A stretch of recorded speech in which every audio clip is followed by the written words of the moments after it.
அவருக்கும் கிறிஸ்துக்குள்ளான அன்பான வாழ்த்தலை தெரிவித்துக் கொள்கிறேன். நாம் கடந்த சில வாரங்களாக யெஷுவா ஒரு மனிதனாக அவருடைய ஜீவியத்தின் ஆரம்ப காலம் அப்படிங்கிற காரியத்தை குறித்து நாம பார்த்து கொண்டிருக்கிறோம். அது கிட்டத்தட்ட 6 பாகம் போயிட்டு இப்ப 7வது பாகம் நினைக்கிறேன். ஸ்கிரீன் ஷேர் பண்ணிடுறேன்.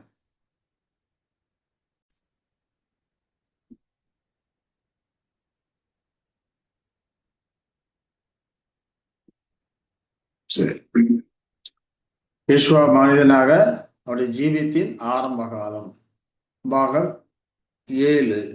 இப்ப இந்த காரியங்களை குறித்து அதோடைய தொடர்ச்சியை நாம இப்போ பார்க்கலாம். இப்ப நாம இதுவரைக்கும் என்ன பார்த்திருக்கிறோம் அப்படின்னு சொல்லி பார்த்தோம்னா, இந்த எசாயா தீர்க்க தரிசனத்தின் பகுதியை தான் நம்ம பார்த்து கொண்டு இருக்கோம். எசாயா தீர்க்க தரிசனுடைய தீர்க்க தரிசனங்கள்ல ரொம்ப ஹார்ட் இருதயம் போன்ற ஒரு பகுதி எதுன்னு பார்த்தோம்னா, எசாயா 52ல 13ல இருந்து 15 வரைக்கும், 53ல 1ல இருந்து 12 வரைக்கும்.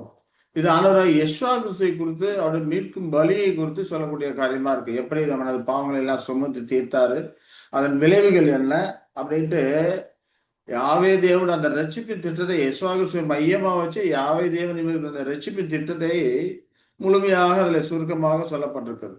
யெஷுவா கிறிஸ்து எப்படி தன்னுடைய மீட்பு பலியாக கொடுத்தார் அப்படிங்கிற காரியங்கள்லாம் சொல்லப்பட்டிருக்கிறது அப்படிங்கிறத பார்க்கிறோம். இதை 3 பகுதிகளாக நம்ம பிரித்து படித்துக் கொண்டு இருக்கோம். ஒன்னு எசாயா 52ல 13ல இருந்து 15 வரைக்கும், 2வது பகுதி எசாயா 53ல 1ல இருந்து 10 வரைக்கும், 3வது பகுதி 53ல 11ல இருந்து 12 வரைக்கும் நாம பார்த்து கொண்டு இருக்கிறோம். நாம இது வரைக்கும் என்ன பார்த்திருக்கோம் அப்படின்னு சொல்ல போனா, எசாயா 52ல 13ல இருந்து 15 வரைக்கும் நம்ம பார்த்துட்டோம். அது என்ன பார்த்திருக்கோம்? இதோ என் தாசன் ஞானமாய் நடப்பார், அவர் உயர்த்தப்பட்டு மகா மேன்மையும் உன்னதமாய் இருப்பார். மனுஷனை பார்க்கிலும் அவருடைய முகப்பார்வையும் மனுபுத்திரரை பார்க்க அவருடைய முக ரூபமும் இவ்வளவு அந்த கேடு அடைந்தபடியினாலே அவரை கண்ட அநேகர் பிரமிப்படைந்தார்கள். அப்படியே அவர் அநேகம் ஜாதிகள் மேல் தெளிப்பார். அவர் நிறுத்தம் ராஜாக்கள் தங்கள் வாயை மூடுவார்கள், ஏனெனில் தங்களுக்கு தெரிவிக்கப்படாதிருந்ததை அவர்கள் காண்பார்கள், கேள்விப்படாதிருந்ததை அவர்கள் அறிந்து கொள்வார்கள் என்ற காரியங்களை பார்த்தோம். அப்ப என் தாசன் ஞானமாய் நடப்பார் என்று சொல்லும்போது, யாவே தேவன் தன்னுடைய தாசனாய் யெஷுவா கிறிஸ்துவை அறிமுகப்படுத்துகிறார். தாசனாக யெஷுவா கிறிஸ்து அவர் பிரியமா இருக்கிறவர், ஞானமாய் நடப்பாரு, அவர் உயர்த்தப்பட்டிருப்பாரு, மேன்மையும் மகா உன்னதமாய் இருப்பார். மேன்மையும் மகா உன்னதமா உயர்த்தப்பட்டிருப்பான்னு சொல்லிட்டு அடுத்த வசனம் பார்த்தோம்னா, மனுபுத்திரிப்பாரு அவருடைய முகரூபம் அந்த கேடு அடைஞ்சுன்னு சொல்லும் போது, அப்ப இந்த அளவுக்கு மேன்மையும் மகா உன்னதமா உயர்த்தும் போது அதற்கு முன்னால் அவர்களுக்கு பாடுகள் அவசியமா இருக்குது அப்படிங்கறத அங்க அறிவுறுத்துகிறாரு. அதே போல அந்த இதன் விளைவுகள் இதனால் ஏற்பட்ட விளைவுகளை குறித்து இந்த 15ஆம் வசனத்துல படிக்கிறார். ஜாதிகள் மேல் தெளிப்பார், அவர் நிமித்தம் ராஜாக்கள் தங்கை வாயை மூடுவார்கள் அப்படிங்கிறப்போ அதன் விளைவுகளை குறித்து சொல்றார். அப்ப யாவைதோட ரட்சிப்பின் திட்டத்தின் ஒரு சுருக்கத்தை இந்த 3 வசனங்களுமே அடக்கிட்டாரு. அப்ப இது யாவே தேவன் ஆண்டவராகிய யெஷுவா கிறிஸ்துவை அறிமுகப்படுத்துகிற ஒரு காரியமா இருக்குது அப்படின்னு சொல்லி நம்ம விளக்கமா பார்த்தோம். அடுத்ததா பார்த்தோம்னா எசாயா 53ல 1ல இருந்து 10 வரைக்கும் உள்ள காரியங்கள் எல்லாமே இஸ்ரவேல் ஜனங்கள் அவர்களுக்கு வரக்கூடிய மகா உபத்திரவத்தின கடைசி காலத்தில் அவர்களுக்கு ஏற்படக்கூடிய அந்த இக்கட்டு காலம், இல்லைங்களா? யாக்கோபுடைய இக்கட்டு காலம் வேதத்துல படிக்கிறோம். அது 2வது இக்கட்டு காலம் என்று நம்ம பிரித்து படிக்கிறோம். அவங்களுடைய இக்கட்டை 2வது இக்கட்டு காலம் என்று பிரித்து படிக்கிறோம். அது மகாபத்திரத்தினுடைய கடைசி பகுதியாகவும் இருக்குது. யாக்கோபுக்கு வரக்கூடிய உபத்திரவத்தின் கடைசி பகுதியாகவும் அது இருக்கக்கூடியதா இருக்குது. அப்ப அந்த இஸ்ரேல் ஜனங்களுக்கு வரக்கூடிய அந்த மகா உபத்திரவத்து காலத்துல கோகு அவர்களை சூழ்ந்து கொண்டிருக்கும் போது அவர்கள் கை தாழ்ந்து போய்விடும். அவர்களால் ஒன்றும் பண்ண முடியாத ஒரு சூழ்நிலை ஏற்படும் போது அப்ப அவர்கள் மத்தியிலே மூப்பராய் பாத்திரவங்க உயிரோடு வந்திருப்பாங்க. அவர்கள் இஸ்ரேல் ஜனங்களை யெஷுவா கிறிஸ்துவிடத்தை மனம் திருப்ப செய்யும்படிக்கு செய்வாங்க. அப்படி யெஷுவா கிறிஸ்து மனம் திரும்பி யெஷுவா கிறிஸ்துவை ஏற்றுக்கொண்ட அந்த இஸ்ரவேலர்கள் ஏற்றுக்கொண்டிருக்கும் போது அவர்கள் மேலே விண்ணப்பத்தின் ஆவியை ஊற்றுவேன்னு சொல்றாரு. அப்ப விண்ணப்பத்தின் ஆவியை ஊற்றும் போது அவர்கள் வந்து தேவனை நோக்கி ஆண்டவரை நோக்கி என்ன பண்ணுவாரு, யெஷுவா கிறிஸ்து சிலுவையில் அறைந்ததுக்காக வேண்டி தங்கள் பாவங்களை குற்றங்களை எல்லாம் அறிக்கையிட்டு அவர்கள் ஒரு தலைச்சன் பிள்ளைக்காக அழுது போல அழுது அவரை நோக்கி மன்றாடுவார்கள் என்று சொல்லப்பட்டதையெல்லாம் நம்ம ஏற்கனவே படிச்சோம். அப்படி மன்றாடும் போது அதிசயத்தக்க விதமாய் அந்த இக்கட்டிலிருந்து இஸ்ரவேல் ஜனங்களை தேவன் விடுவிக்கிறாரு. குமாரன் மூலமாக விடுவிக்கிறாரு. அப்ப விடுவித்த அவர்கள், தப்பி பிழைத்த அவர்கள், அந்த இஸ்ரவேல் ஜனங்கள், அந்த இக்கட்டிலிருந்து தப்பி பிழைத்த இஸ்ரவேல் ஜனங்கள் ஆண்டவராய் யெகோவா கிறிஸ்துவை ஏற்றுக்கொண்டு, அப்பொழுது உயிரோடு எழுந்து வரக்கூடிய இஸ்ரவேலர்களுக்கும், அப்பொழுது மகாபத்திரத்தை தப்பி பிழைத்திருக்கிற மற்ற பிரஜாதிகளுக்கும் இவர்கள் இயேசு கிறிஸ்துவை குறித்து இயேசு கிறிஸ்துவை எந்த விதமாக இவர்கள் ஏற்றுக்கொண்டிருக்கிறார்களோ அந்த ஏற்றுக்கொண்ட காரியத்தை அவர்களுக்கு விவரிக்கிறாங்க. அந்த விவரிக்கிற காரியங்கள் தான் எசாயா 53 1லேருந்து 10 வரைக்கும் உள்ள வசனங்களா இருக்கிறது. அவங்க எந்த விதமா விவரிக்கிறாங்கன்னு பார்த்தோம்னா, முதல்ல கேள்வி கேட்டு ஆரம்பிக்கிறாங்க. எங்கள் மூலமாய் கேள்விப்பட்டதை விசுவாசித்தவன் யார்? ஆண்டவராய் யெகோவா கிறிஸ்துவை குறித்து நாம் அறிந்த காரியங்களை எல்லாம் சொல்லும்போது அதுகளை விசுவாசித்தவன் யாரு? கர்த்தரோட புயம் யாருக்கு வெளிப்பட்டது? கர்த்தரோட புயம் அப்படிங்கிறப்ப தேவனுடைய வல்லமை அந்த இக்கட்டிலிருந்து தேவன் எங்களை மீட்டு ரட்சித்திருக்கிறாரு. அவருடைய ஓங்கிய புயத்தினாலே எங்களை மீட்டு ரட்சித்திருக்கிறாரு. இந்த கர்த்தருடைய புயம் எல்லாம் யாருக்கு வெளிப்பட்டதுன்னு கேள்வி கேட்டு ஆரம்பிக்கிறாங்க. ஆரம்பிச்சுட்டு தொடர்ந்து வரும்போது நாம் எல்லாரும் ஆடுகளைப் போல வழி தப்பி திரும்பி அவன் தன் வழியிலே போனோம். கர்த்தரோ நம்ம எல்லாரோட அக்கிரமத்தையும் அவர் மேல் சுமத்துறான்னு சொல்லி ஆண்டவராய் யெகோவா கிறிஸ்துவை சொல்ல ஆரம்பிக்கிறார். நாம் எல்லாரும் ஆடைகளை போல அப்படிங்கிறப்போ இஸ்ரவேல் ஜனங்களும் சரி, உலக மக்களும் சரி, எல்லாருமே நாம் அப்படிங்கிறப்ப இஸ்ரவேலரையும் பிரஜாதி மக்களையும் சேர்த்து அங்க சொல்றாரு. எல்லாரும் ஆடைகளை போல வழி தப்பித்திருந்தோம். தன் வழியிலே நாம போனோம். ஆனா கர்த்தர் யாவே தேவன், கர்த்தர்னு சொல்லும்போது யாவே தேவனும் நம்ம எல்லாரோட அக்கிரமத்தையும் அவர் மேல் விழ பண்ணினாரு. யார் மேல? ஆண்டவராகிய யெகோவா மேல் விழ பண்ணினாரு அப்படிங்கிற காரியங்களை பார்த்தோம். இதெல்லாம் அவர்கள் என்ன பண்றாங்க? விவரித்து சொல்லுகிறாங்க. அதே போல அவர் நெருக்கப்பட்டு ஒடுக்கப்பட்டு இருந்தார். ஆனாலும் தம்முடைய வாயை திறக்கவில்லை. அடிக்கப்படும்படி கொண்டு போகப்படுகிற ஒரு ஆட்டுக்குட்டியை போல தன்னை மயிர் கத்தரிக்கிறவனுக்கு முன்பாக சத்தமிடாத இருக்கிற ஆட்டை போல அவர் தம்முடைய வாயை திறவாதிருந்தார். அப்போ இப்படி தம்முடைய ஜீவனை கொடுப்பதற்கு அவர் வாலண்டரியா வந்தாரு அப்படிங்கிற காரியங்களை குறித்து படிக்கிறோம். ஏன்னா அடிக்கப்படும்படி கொண்டு போகக்கூடிய ஒரு ஆட்டுக்குட்டியை போல இருக்கிறார், வாயை திறவாதிருந்தார் அப்படின்னு சொல்லி நம்ம பார்க்கும்போது இந்த விதமாக தேவனுடைய சித்தத்தின்படி மனுமக்களை மீட்டு எடுப்பதற்கு தம்மை அடிக்கப்படும்படி கொண்டு போறதுக்கு தம்மை தாமே ஒப்பு கொடுத்தார் அப்படிங்கிற காரியங்கள் எல்லாம் நாம ஏற்கனவே விளக்கமா பார்த்தோம். அது போல நம்முடைய மீறுதல்கள் நிமித்தம் அவர் காயப்பட்டார். இங்கே நம்முடையன்னு சொல்றார் இல்லையா? இஸ்ரவேல் ஜனங்களுடைய மீறுதல்கள், உலகத்தாரோட மீறுதல்கள் ரெண்டையுமே சேர்த்து நம்முடைய மீறுதல்கள் நிமித்தம் அவர் காயப்பட்டார். நம்முடைய அக்கிரமங்கள் நிமித்தம் அவர் நொறுக்கப்பட்டார். நமக்கு சமாதானத்தை உண்டு பண்ணும் ஆக்கினை அவர் மேல் வந்தது. அவருடைய தழும்புகளால் குணமாகணும் சொல்லி அவரை குறித்த காரியங்களை விவரமாக எடுத்து வைக்கக்கூடியவர்களா இருக்கிறாங்க. நமக்கு ஆண்டவரோ தேவனோடு சமாதானத்தை உண்டு பண்ணக்கூடிய அந்த ஆக்கினை அவர் மேல் வந்தது. ஏன்னா ஆதாம் அவருடைய சந்ததி எல்லாமே பாவத்தின் மூலமாக தேவனை விட்டு பிரிந்து போயிட்டாங்க. இப்ப மறுபடியும் அவர்களுடைய பாவத்தை போக்கி தேவனோடு ஒரு இணக்கத்துக்கு சமாதானத்துக்கு கொண்டு வரணும்னா அப்ப மனுஷன் அனுபவிக்கக்கூடிய அந்த ஆக்கினையை அவர் அனுபவிக்கணும். அவர்களுக்கு பதிலாக தம்முடைய ஜீவனை கொடுக்கணும். ஆதாமுக்கும் அவர் சந்ததிக்கு பதிலாக இவர் தம்முடைய ஜீவனை கொடுக்கணும். அதுக்கு அந்த அவர்கள் பாவத்தினால் வந்த விளைவுகளை இவர் அனுபவிக்கணும். அதான் அந்த ஆக்கினை அவர் மேல் வந்தது. அவருடைய தழும்புகளால் நாம் குணமாகிறோம். இதன் மூலமாக நமக்கு தேவனோட சமாதானத்தை உண்டு பண்ணுகிறார் அப்படிங்கிற காரியங்களை விவரிக்கிறாங்க. அது மட்டும் இல்லாம மெய்யாகவே அவர் நம்முடைய பாடுகளை தான் ஏற்றுக்கொண்டாரு, நம்முடைய துக்கங்களை சுமந்தாரு. ஆனா நாம என்ன நினைச்சோம்? அவர் தேவனால் அடிக்கப்பட்டு பாதிக்கப்பட்டு சிறுமைப்பட்டவன் எண்ணினோம் என்று சொல்லிட்டு இங்கே அவர்கள் தம்முடைய மீறுதல்களையும் தம்முடைய பாவங்களை எல்லாம் அறிக்கையிடுகிறாங்க இந்த காரியங்கள்ல. நாம இப்படி அவரை நான் நினைச்சோம், தேவனால் பாதிக்கப்பட்டவங்க நாம நினைச்சோம். ஆனா உண்மையிலே அவர் நம்முடைய பாடுகளை ஏற்றுக்கொண்டார், நம்முடைய துக்கங்களை சுமந்தார் சொல்லி அவர்கள் விவரிக்கிற காரியங்கள்லாம் நம்ம ஏற்கனவே கடந்த பாகங்களை பார்த்திருக்கிறோம். அது மட்டும் இல்லாம அவர் அசட்டை பண்ணப்பட்டவரா இருந்தார், மனுஷரால் புறக்கணிக்கப்பட்டவரா இருந்தார், துக்கம் நிறைந்தவராக இருந்தார், பாடம் அனுபவித்தவராக இருந்தார். அவரை விட்டு நம்முடைய முகங்களை மறைத்து கொண்டோம் அப்படிங்கிறார். அப்ப அந்த காலத்துல அவருடைய மூதாதையர்கள் செய்த பாவத்தெல்லாம் அறிக்கைறார். அவர் எல்லாரும் அசட்டை பண்ணாங்க, நாமும் அவரை அசட்டை பண்ணணும், நம்ம முகத்தை மறைத்து கொண்டோம், அவரை எண்ணாமல் போனோம். இந்த காரியங்களை விளக்கமா பார்த்தோம். ஆனால் அவர் எப்படிப்பட்டவரா இருக்கிறாரு? இளங்கிளை போல இருக்கிறாரு, வறண்ட நிலத்தில் துளிக்கிற வேரை போல இருக்கிறாரு. ஆதாமும் அவருடைய சந்ததியும் மரணத்தை நோக்கி போய் கொண்டிருக்கிற வறண்ட நிலத்தை போல இருக்கிறாங்க. அவர்களுக்கு ஜீவனை கொடுக்கிற துளிர்க்கிற ஒரு வேரை போல அவர் இருக்கிறார். யாவை தேவனுக்கு முன்பாக அவர் எழும்புகிறாரு. தம்முடைய மீட்கும் பலியா தம்முடைய ஜீவனையே கொடுத்து நம்முடைய பாவத்தை சுமந்து தீர்த்திருக்கிறாரு அப்படின்னு சொல்லி பார்க்கிறோம். அப்படிப்பட்டவருக்கு அழகும் இல்லை, சௌந்தரியம் இல்லை. அவரை பார்க்கும்போது நாம் விரும்பத்தக்க ரூபம் அவருக்கு இல்லாது இருந்தது அப்படிங்கிறப்போ, அவர் பூர்ணமான மனுஷன், பாவம் இல்லாதவர். அவருக்கு அழகு இல்லாம இருக்குமா? அவருக்கு அழகானவர் தான்.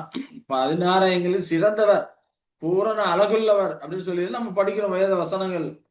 ஆனா இங்க பார்க்கும்போது இவங்க ஏன் அப்படி சொல்றாங்கன்னா, நாம் விரும்பத்தக்க ரூபம் அவருக்கு இல்லாது இருப்பதனால அவருக்கு அழகும் இல்லை. இவர்கள் எப்படி எதிர்பார்த்தாங்க இஸ்ரேல் ஜனங்கள்? எஸ்ஸா வந்து அரசாங்கத்துல ராஜவம்சத்துல பிறப்பாரு, ரோமர்கள் மத்தியிலே சண்டை போட்டு ஜெயிப்பாரு, அப்ப உலகம் பூரா நம்ம ஆளலாம்னு சொல்லி இவர்கள் மாம்ச ரீதியா இப்படி எதிர்பார்த்து கொண்டிருந்தார். ஆனா அதற்கு முன்பாக அவர் பாவம், இவர்களுடைய பாவங்களை போக்கணும், அப்பதான் தேவனோட ஒப்புரவாக முடியும் அப்படிங்கிற காரியங்களை அவர்கள் அறியாது இருந்தார்கள். அப்ப இவர்கள் எதிர்பார்த்தது போல ஆண்டவராய் யெஷுவா இல்லாததுனால அவருக்கு அழகும் இல்லை, சவுந்தரும் இல்லை, நாம் விரும்பத்தக்க விதமா அவர் இல்லை. அதைத்தான் நாம் விரும்பத்தக்க ரூபம் அவருக்கு இல்லாதிருந்தது என்று சொல்லுவதை நாம் பார்க்கிறோம். ஆனால் அவர் எப்படிப்பட்டவரா இருக்கார்? இளங்கிளையை போல இருக்கிறார். எப்படி ஒரு கிளையில துளிர்த்து வரும்போது எவ்வளவு நேர்த்தியாக எந்த ஒரு குறையும் இல்லாதபடி துளிர்த்து வளர்ந்து வருகிறதோ, அதே போல இளங்கிளையை போல இருக்கிறாரு. ஆதாம் சந்ததிக்கு எல்லாத்துக்குமே ஜீவனை கொடுக்கிற ஒரு துளிர்க்கிற வேரை போல அவர் இருந்தாரு அப்படின்னு சொல்லிட்டு நாம இந்த காரியங்கள்லாம் ஏற்கனவே படிச்சுட்டோம். அவர் எடுக்கலிலும் நியாய தீர்ப்பிலும் அவர் எடுக்கப்பட்டார். அவருடைய வம்சத்தை யாரால் சொல்லி முடியும்? ஜீவனுள்ள தேசத்திலிருந்து அறுப்புண்டு போனார் சொல்லி இந்த காரியங்களையும் நாம பார்த்தோம். அப்ப போலியான விசாரணை, நியாய தீர்ப்பு அப்படிங்கிற போலியான விசாரணையில் இருந்தெல்லாம் அவர் எடுக்கப்பட்டார். அவர் மறிக்கும் போது அவருக்கு ஏதோ ஏற்பட்டது அந்த எடுக்கன் இல்லையா, போலியான விசாரணை, இதில் இருந்து அவர்களுக்கு ஒரு ரிலீவ் கிடைக்கக்கூடியதா இருக்கிறது. அதுல இருந்து அவர் எடுக்கப்பட்டார், வன்மமாக எடுக்கப்பட்டார் அப்படிங்கிற காரியங்கள்லாம் பார்த்தோம். அவருடைய வம்சத்தை யாரால் சொல்ல முடியும்?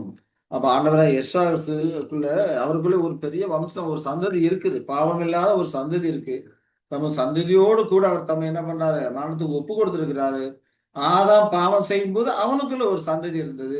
ஆகையினால பாவம் செய்ததுக்கு அப்புறம் அவனுடைய சந்ததி பிறந்ததுனால இப்ப எல்லார் மேலயும் அந்த பாவ சாபம் வந்ததுன்னு சொல்லி பார்க்கிறோம். அதே போல இவர் தம்முடைய ஜீவனை கொடுக்கும்போது இவருக்குள்ளும் ஒரு பிறவாத சந்ததி இருக்கிறது. அது பாவம் இல்லாத பரிசுத்தமான சந்ததியா இருக்குது. அப்ப ஆதாமுக்கும் அவருடைய சந்ததிக்கு வீடாக இவருடைய ஜீவனும் இவருடைய சந்ததியும் அங்கே மீட்கும் பொருளாக கிரயமாக கொடுக்கப்படுகிறது அப்படின்னு சொல்லி பார்க்கிறோம். ஆனா அப்படி அவர் அவருடைய வம்சத்தை சொல்லி முடியாத அளவுக்கு அது இருக்குது. ஜீவனுடைய தேசத்திலிருந்து அவர் அறுப்புண்டு போனார்.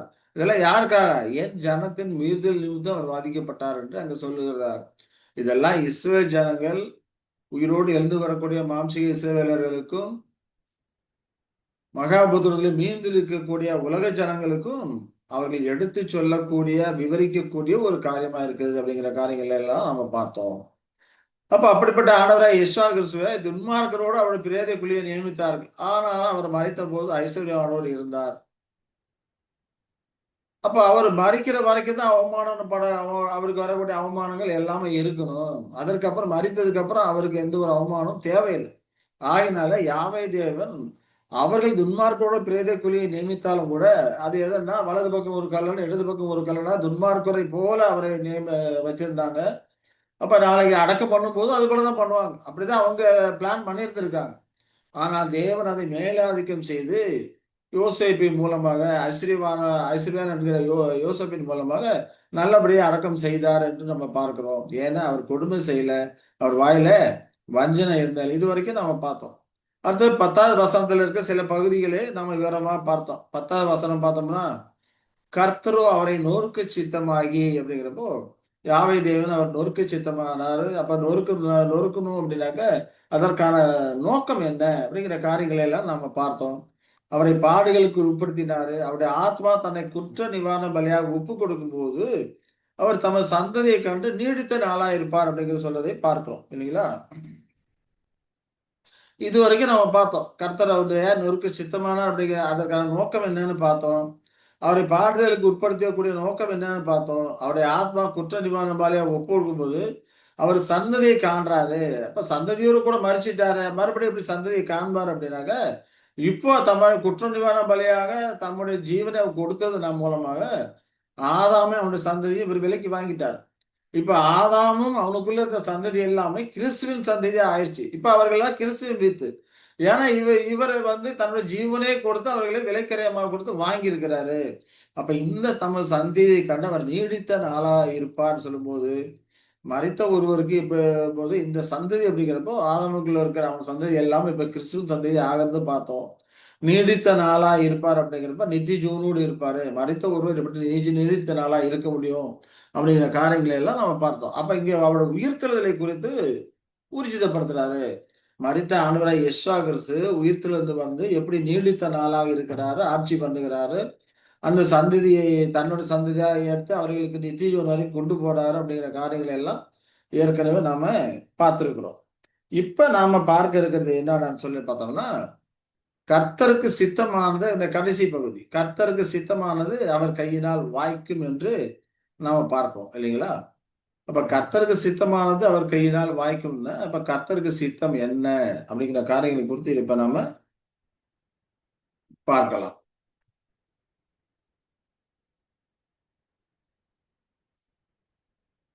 ஏசாயா 53:10 கர்த்தருக்கு சித்தமானது அவர் கையினால் வாய்க்கும் சொல்றாரு அப்படிங்கிறத நம்ம பார்க்கிறோம்.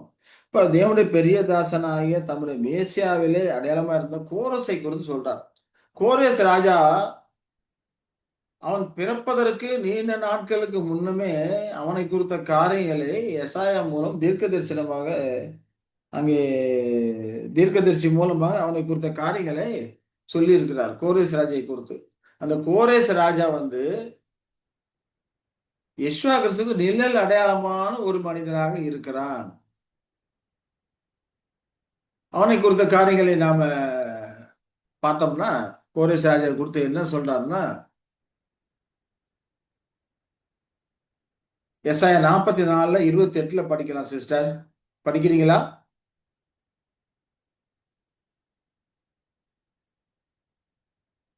கோரேசை குறித்து அவன் என் மேய்ப்பன். கோரேசை குறித்து அவன் என் மேய்ப்பன், அவன் எருசலேமை நோக்கி நீ கட்டப்படு என்றும் தேவாலயத்தை நோக்கி நீ அஸ்திபாரப்படு என்றும் சொல்லி எனக்கு பிரியமானதை எல்லாம் நிறைவேற்றுவான் என்று சொல்லுகிறவர் நான். நான் உனக்கு முன்னே போய் கோணலானவைகளை செவ்வையாக்குவேன். இந்த தீர்க்க தரிசனம் எசாயா சொன்ன அந்த தீர்க்க தரிசனம் எப்ப சொன்னாரு? கோரேஸ் ராஜா பிறக்கிறதுக்கு நீண்ட காலத்துக்கு முன்னமே சொன்ன காரியம். எசாயா தீர்க்க தரிசி எந்த காலகட்டத்தில் இருந்தாரு? எசேக்கியா ராஜாவுடைய காலத்துல இருந்து தீர்க்க தரிசனம் சொல்லி கொண்டிருந்தவர். அப்பெல்லாம் கோரேஸ் இன்னும் பிறக்கவே இல்லை இல்லையா? கோரேஸ் எந்த காலகட்டத்தில் இருக்கான்? நெகேமியா எஸ்ரா காலகட்டத்தில் இருக்கக்கூடியவனா இருக்கிறான். அப்ப அவன் பிறக்கிறதுக்கு முன்னமே அவன் பேரை சொல்லி அவர் தீர்க்க தரிசனம் சொல்லி இருக்கிறார். கோரேசை குறித்து அவன் என் மேய்ப்பன் அப்படிங்கிறார். அவன் எருசலேமை நோக்கி கட்டப்படும் என்றும் தேவாலயத்தை நோக்கி நீ அஸ்திபாரப்படும் என்று சொல்லி எனக்கு பிரியமானதை எல்லாம் நிறைவேற்றுவான் என்று சொல்லுகிறவர் நான் எனக்கு சொல்லும்போது, நெகேமியா காலத்துல எஸ்ரா காலத்துலதான் அந்த எருசலேம் கட்டப்பட்டது, தேவாலயம் புதுப்பிக்கப்பட்டது அப்படிங்கிற காரியங்கள் எல்லாம் நம்ம படிக்கிறோம் இல்லைங்களா? அப்ப அந்த தீர்க்க தரிசனம் அங்க நிறைவேறுது. அவரை குறித்து சொல்லும்போது என் மேய்ப்பன் அப்படிங்கிறார். இப்ப ஆண்டவராய் யெஷுவா கிறிஸ்து தான் நல்ல மேய்ப்பனாக இருக்கிறாரு அப்படின்னு சொல்லி நம்ம பார்த்தோம். அதே போல எசாயா 45:2 நான் உனக்கு முன்னே போய் கோணலானவைகளை செவ்வையாக்குவேன் அப்படிங்கிறார். இந்த காரியங்களை சரி பண்ணி நான் செவ்வையாக்குவேன் எனக்கு சொல்லுகிறதை நாம பார்க்கிறோம். அப்ப நான் அபிஷேகம் பண்ணின கோரேசுக்கு முன்பாக ஜாதிகளை கீழ்ப்படுத்துவேன் என்று அங்க சொல்லுகிறதை எல்லாம் நாம பார்க்கிறோம். உதாரணத்துக்கு பார்த்தோம்னா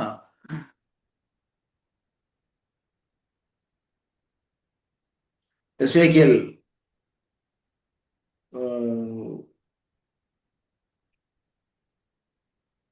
இது இல்ல சாரி,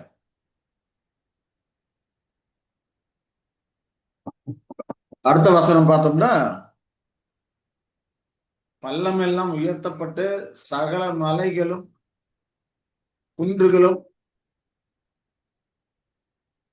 பள்ளமெல்லாம் உயர்த்தப்பட்டு சகல மலையும் குன்றும் தாழ்த்தப்பட்டு கோணலானது செவ்வையாகி கரடு முருடானவை சமமாக்கப்படும் என்றும் கர்த்தரின் மகிமை வெளியரங்கம் ஆகும் மாம்சமான யாவும் அது ஏகமாய் காணும் கர்த்தரின் வாக்கு அதை உரைத்தது என்றும் வனாந்தரத்திலே கூப்பிடுகிற சத்தம் உண்டாயிற்று.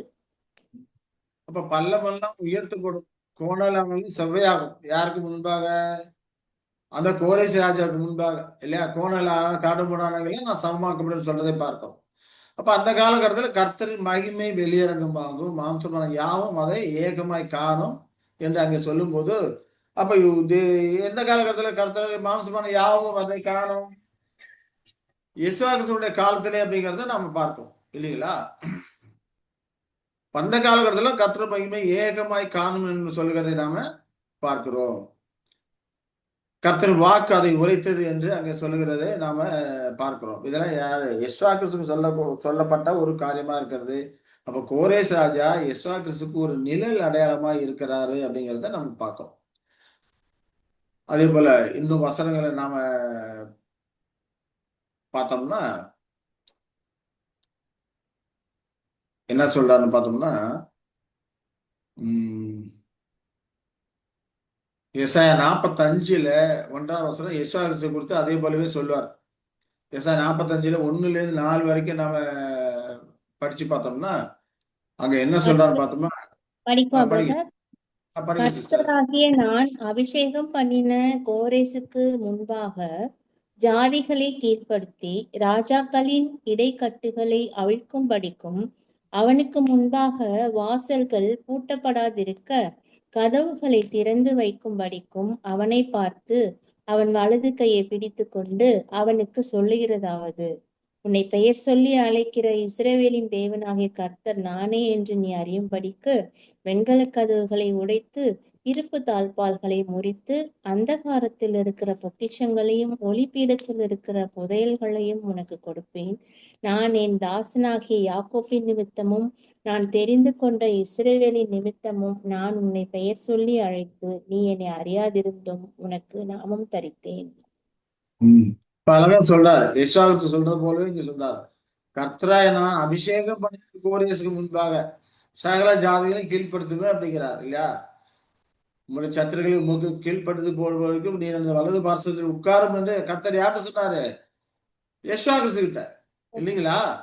அப்ப அதே போலதான் இங்க சொல்றாரு கோரேசு கிட்ட, நான் அபிஷேகம் பண்ணின கோரேசுக்கு முன்பாக ஜாதிகளை கீழ்ப்படுத்துறேன், ராஜாக்கள் இடைக்கட்டுகளை அவிழ்க்கும்படிக்கு அவனுக்கு முன்பாக வாசல்கள் பூட்டப்படாது இருக்க கதவுகள் திறந்து வைக்கும்படிக்கு அவனை பார்த்து அவன் வலது கையை பிடித்து கொண்டு அவனுக்கு சொல்லுகிறேன் அப்படிங்கிறார்.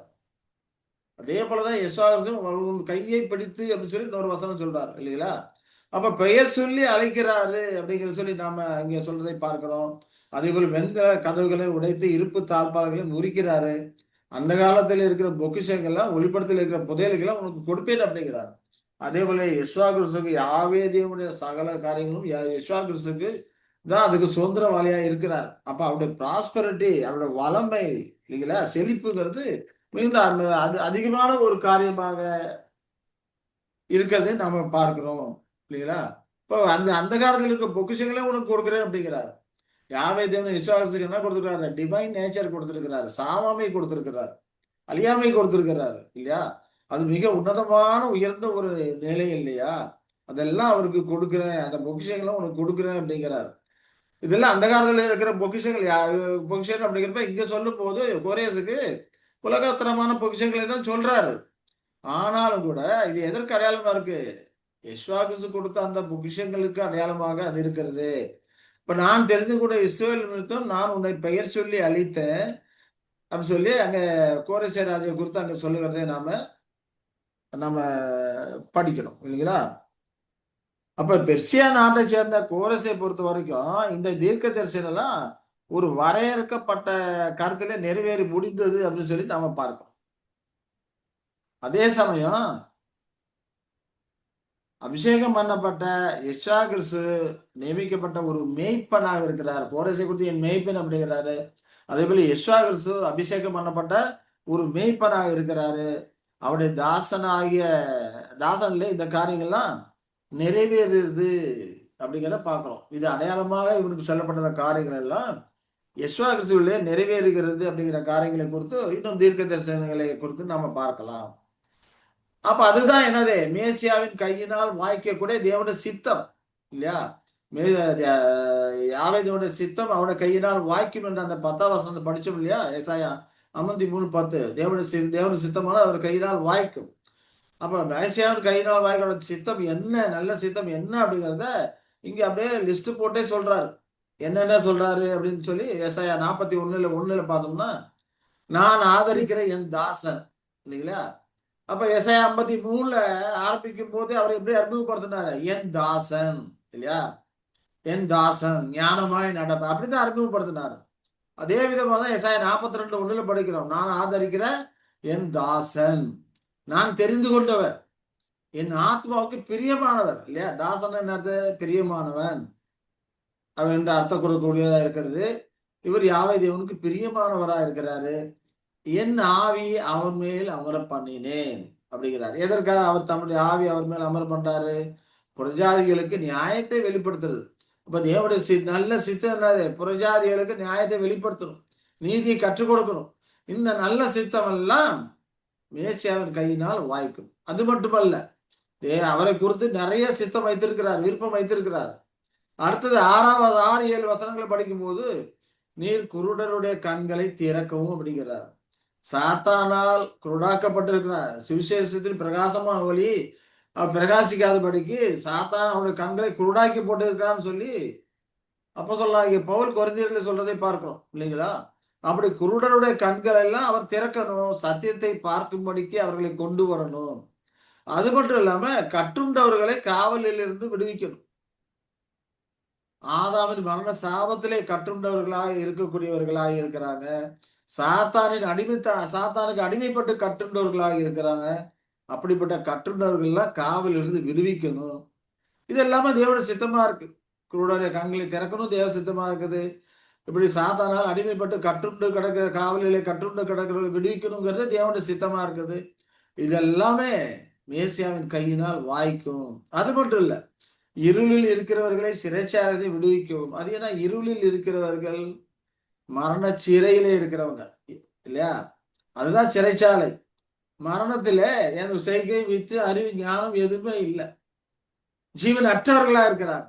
இப்ப மரணத்துக்கு போன அந்த மரண சிறையில் இருக்கிறவர்களையும் அந்த சிறைச்சாலையை விடுவிக்கணும், உயிரோட கொண்டு வரணும். அது யாரோட சித்தமா இருக்கு? யாவை தேவனுடைய சித்தமா இருக்கு. அதெல்லாம் யாரும் செய்யக்கூடிய இருக்கிறாங்க? மேசியாவின் கையினால் வாய்க்கும். அதற்கு ஏற்ற விதமாக தான் பிரேத குழிகளில் உள்ள அனைவரும் கிறிஸ்துவின் சத்தத்தை கேட்கும் காலம் வரும் என்று நம்ம படிக்கிறோம் இல்லைங்களா? அப்ப இவர்கள் எல்லாரும் விடுவிக்குங்கிறது யாவை தேவனுடைய சித்தமா இருக்கிறது. எல்லாமே அவர் கையினால் வாய்க்கும். 42:7 சொல்லும்போது, கர்த்தராகிய நான் நீதியின்படி உண்மை அழைத்து உம்முடைய கையை பிடித்து, அப்ப கோரேசுக்கு அதே தான் சொல்றாரு, உண்மை கையை பிடித்து உண்மை அழைக்கிறேன்னு சொல்றாரு. அதே போல் கர்த்தராகிய நான் நீதியின்படி உண்மை அழைக்கிறேன். எப்படி அழைக்கிறார்? உம்முடைய கையை பிடித்து அப்படிங்கிறார்.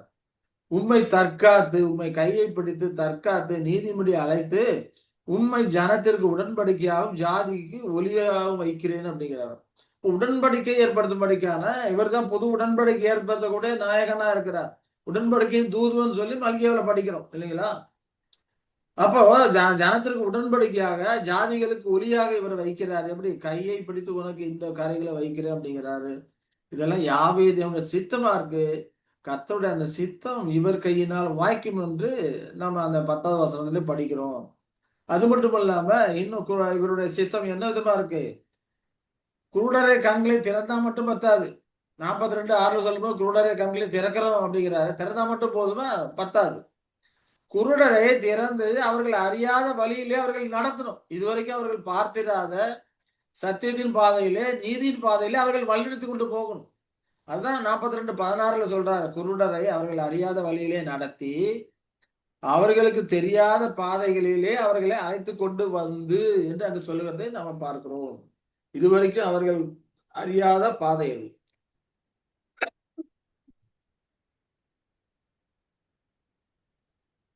பரிசுத்த பெரும்பாதை இல்லைங்களா? அங்க எந்த ஒரு இடமும் இருக்காது. அந்த பரிசுத்த பெரும்பாதையில் அவர்கள் அழைத்து வந்து ஹலோ பிரதர், சவுண்டே கேட்கலங்க பிரதர். சவுண்ட் கேட்கலையா? மத்தவங்களுக்கு சவுண்ட் கேக்குதா? எங்களுக்கெல்லாம் கேக்குதுங்க பிரதர். கேக்குது பிரதர், கேக்குது பிரதர். உங்களோட போன்ல சவுண்டை ரைஸ் பண்ணிக்கோங்க மரியா, அது என்னன்னு பாருங்க. சரி. நீங்க ஆனா புள்ளைய வச்சுக்கோங்க பிரதர். Hello brother. சொல்லுங்க சிஸ்டர். பிரதர் சொல்லுங்க சிஸ்டர், கேக்குதா? சவுண்டே கேட்கலங்க பிரதர். உங்களுக்கு தான் கேட்கல, மற்றவங்களுக்கு எல்லாமே கேக்குது. உங்க போன்ல சவுண்டை ரைஸ் பண்ணி வைங்க. அது என்னன்னு பாருங்க, சவுண்டை ரைஸ் பண்ணி வைங்க. ஒருவேளை உங்க ஹெட்செட்ல ஏதோ கம்மி பண்ணி வச்சிருக்கீங்களா பாருங்க.